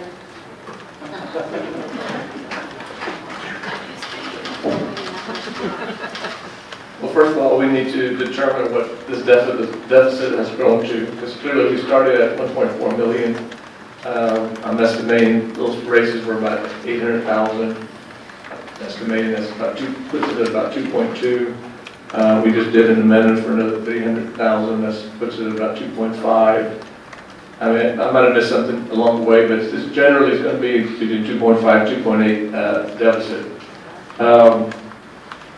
First of all, as you know, in the budget process, everything's projections and they're all estimates. Just like today, as Mr. Samara did the presentation, you know, we found out just 2 weeks ago that the values were released, that we picked up nearly $500,000 as a result of better values. The same thing will happen. We don't know exactly where we will close the books this fiscal year on August 31st in a couple of weeks. But I do know that we put in place throughout the second half of the year a hiring freeze. I would strongly recommend to the board that we extend that hiring freeze as we move forward here at the beginning of the year with discretion at the superintendent level, so that clearly we don't freeze a position that impacts student learning in the schools, whether it be a classroom or whether it be a school counselor, whatever it may be. But all other positions should remain frozen to the extent that the superintendent determines it's not going to negatively impact the school system. There needs to be some discretion to be able to do that. We were able to exercise it this last spring, and I think it has worked very, very well. The other thing that becomes important here is that throughout last year, it was popular to criticize the administration for missing the projections. You might recall that. We heard that many, many times. For that reason, we were very conservative in our projections this year. Based on the first 3 days of school, it seems that the drop in enrollment will not be as severe as we projected for next year. We'll just have to wait and see. We won't know until the October snapshot date, but the first 3 days gives us some idea as to where we're headed. And so that should generate some additional revenue. It will also generate some additional expenditures, because clearly with more students, you'll need more teachers and so forth. So that in itself is not 100% revenue, but part of it will generate some revenue. But to answer your questions more clearly, I think being prudent and being fiscally responsible, looking at filling only positions that need to be filled, and run it as tightly as possible. I think the district will be fine by the end of the fiscal year. There's practices that can be put in place that can recapture some of this deficit. So I think the district probably will be fine. Is that it, Mrs. Flores? Is there any? Mrs. Flores? Just one other thing. I know that we cannot tell the superintendent where to get the funds. That's his decision. But it would be good if the district would work towards adjusting our administrative cost ratio. On our first report, we've never been able to get a 10 on that administrative cost ratio. I think we're at an 8 right now, although we did get a superior rating, which was good. But by the same token, Hardendale got a superior rating, and their ratio is 0.06, whereas our administrative cost ratio is 0.10. So I think if we work towards getting that ratio to at least a 0.06, that would also help financially, because that impacts your administrators and professionals, cutting back for your top heavy, and that will save us some money as well. Mr. Munguia? I just have a couple more comments to add. Hold on, Mr. Munguia. So that was the first round of discussions. Any board members who did not say anything? Okay, this is the second round. Mr. Munguia. I would like to recommend to my board colleagues and the administration that we add a restricted category to the fund balance for the purposes of building maintenance. I suggest that any funds exceeding our agreement with operating costs be added to this balance, and that's because of our limited bonding capabilities. I think this will help ensure that we set aside some funds for aging buildings over time. A second comment would be I would like to request that our financial advisor give the board and the community a presentation on where this district is financially, especially to discuss our bond situation. I want to ensure that everybody is operating with the same facts and figures that our advisors would be able to provide. Thank you. Okay, are there any other comments or questions on the second round? All right, so a motion has been made by Mr. Munguia. Do I hear a second? I'd like to second. Mr. Rodriguez has seconded, and so now there's a substitute motion. Mrs. Perrella? Yes, I'd like to, I guess the appropriate way maybe is to amend the motion that's on the floor and to include also the $50,000 for the Learn to Swift program for our second graders. It's not being cut. It's not being cut? Okay. I thought that was one of the programs that was, it was on here, reductions with or without a TRE. That was It's listed. not on the report, he just did it right now. Oh, okay, all right, so that has changed then. Okay, then that's all I have. Let me just make one more comment. I think you talked about the FA giving a presentation. The financial advisors should have come to this board and made their presentation way before the TRE election was even held. We needed that information prior, so you're right, they need to come to the board. Okay. So I'd like to make a substitute motion. So there's a motion on the floor, I'd like to make a substitute motion. And based on what Dr. Saavedra said, so we need, I believe you were wanting some direction as to the salary freeze. Does that need to be in the motion, legal? They implemented a salary freeze for half of the hiring freeze, I'm sorry, hiring freeze. Does that need to be made in this motion for the budget? It could be added to the motion to give direction, I think, to the superintendent. And I think that if I heard Dr. Saavedra correctly, there was a carve-out for the superintendent's discretion within that. Right. So, do I need to make a substitute motion in reference to that? It could be amended. Amended? Okay. So I'd like to make an amended motion to include the $300,000 to function 11 and to implement a hiring freeze for non-classroom. Well, let's just quickly say hiring freeze at the discretion of the superintendent. I'll tell you why, because counselors not in the classroom, they're important. Nurses are not in the classroom, they're important. Okay. There's going to be other positions besides just classroom. Okay, so hiring freeze at the discretion of the superintendent. So that's my amended motion. Do I hear a second? Second.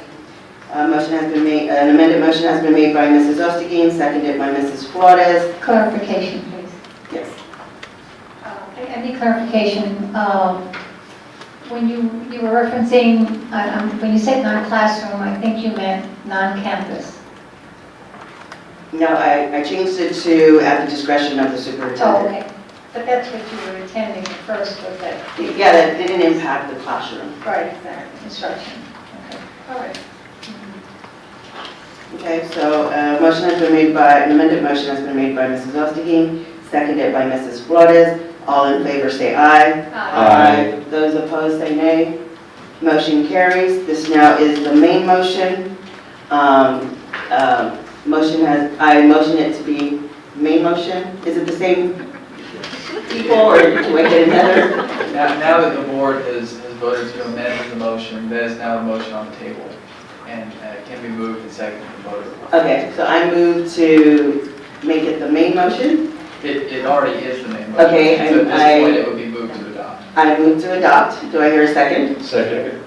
Motion has been made by Mrs. Ostegin, seconded by Mr. Munguia. All in favor say aye. Aye. Those opposed say nay. Motion carries. And now we are on number 2. Discussion and possible action to approve the order adopting the tax rate for the school year 2018-2019. What? Yes, this agenda item, due to the TRE not being successful, we need to bring back the tax rate that we would be adopting for the next school year.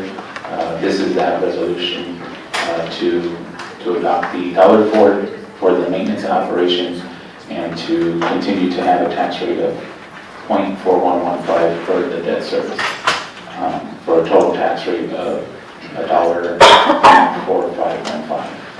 Madam Chair, I'll make a motion to approve. Okay, motion has been made by Mrs. Prados, seconded by Mrs. Ostagie. It's open up for discussion. I have a comment. Yeah. Someone's going to read this item here, the item blue. Can you explain how, even though it says be increased, that's an effective increase, and that does not mean the tax rate will be increased? So the effective tax rate takes a look at our actual comparison of what we raise per penny. And so because we're raising more money based on the penny, because our value goes up, it looks like we're getting more for the tax collection. And that we're required to use that verbiage and that by the state. Correct, that is required and by the state. So if someone reads this, there's actually no tax rate increase. Correct? Just want to make that, clarify that. And I think also from past years, Mrs. Prado has to read the motion that way? Correct. Correct, right? So Mrs. Prado, could you read it that way? Okay.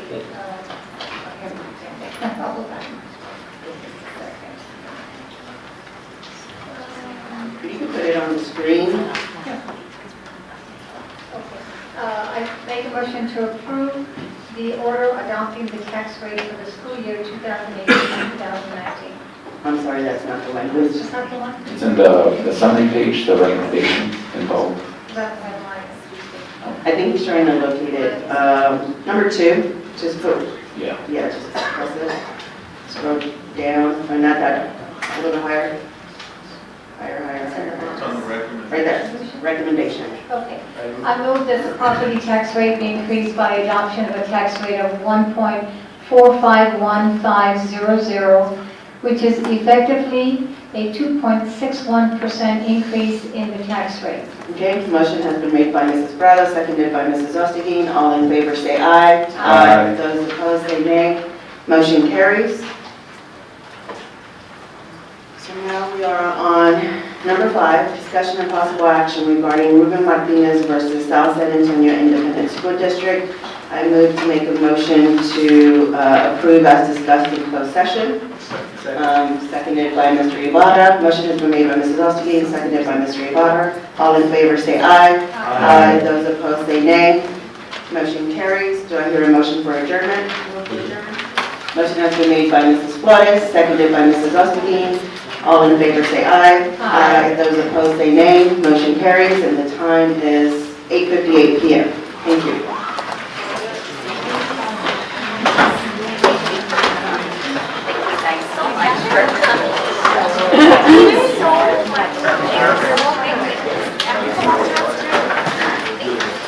More education. Even though I was enjoying it, hopefully I was in the vaccines, trust me, I was sending notes to everybody.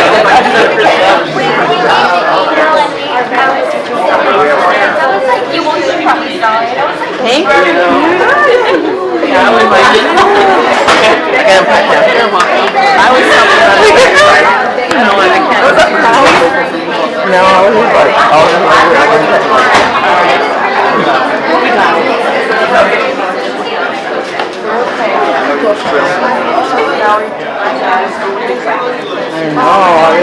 Are you all ready now?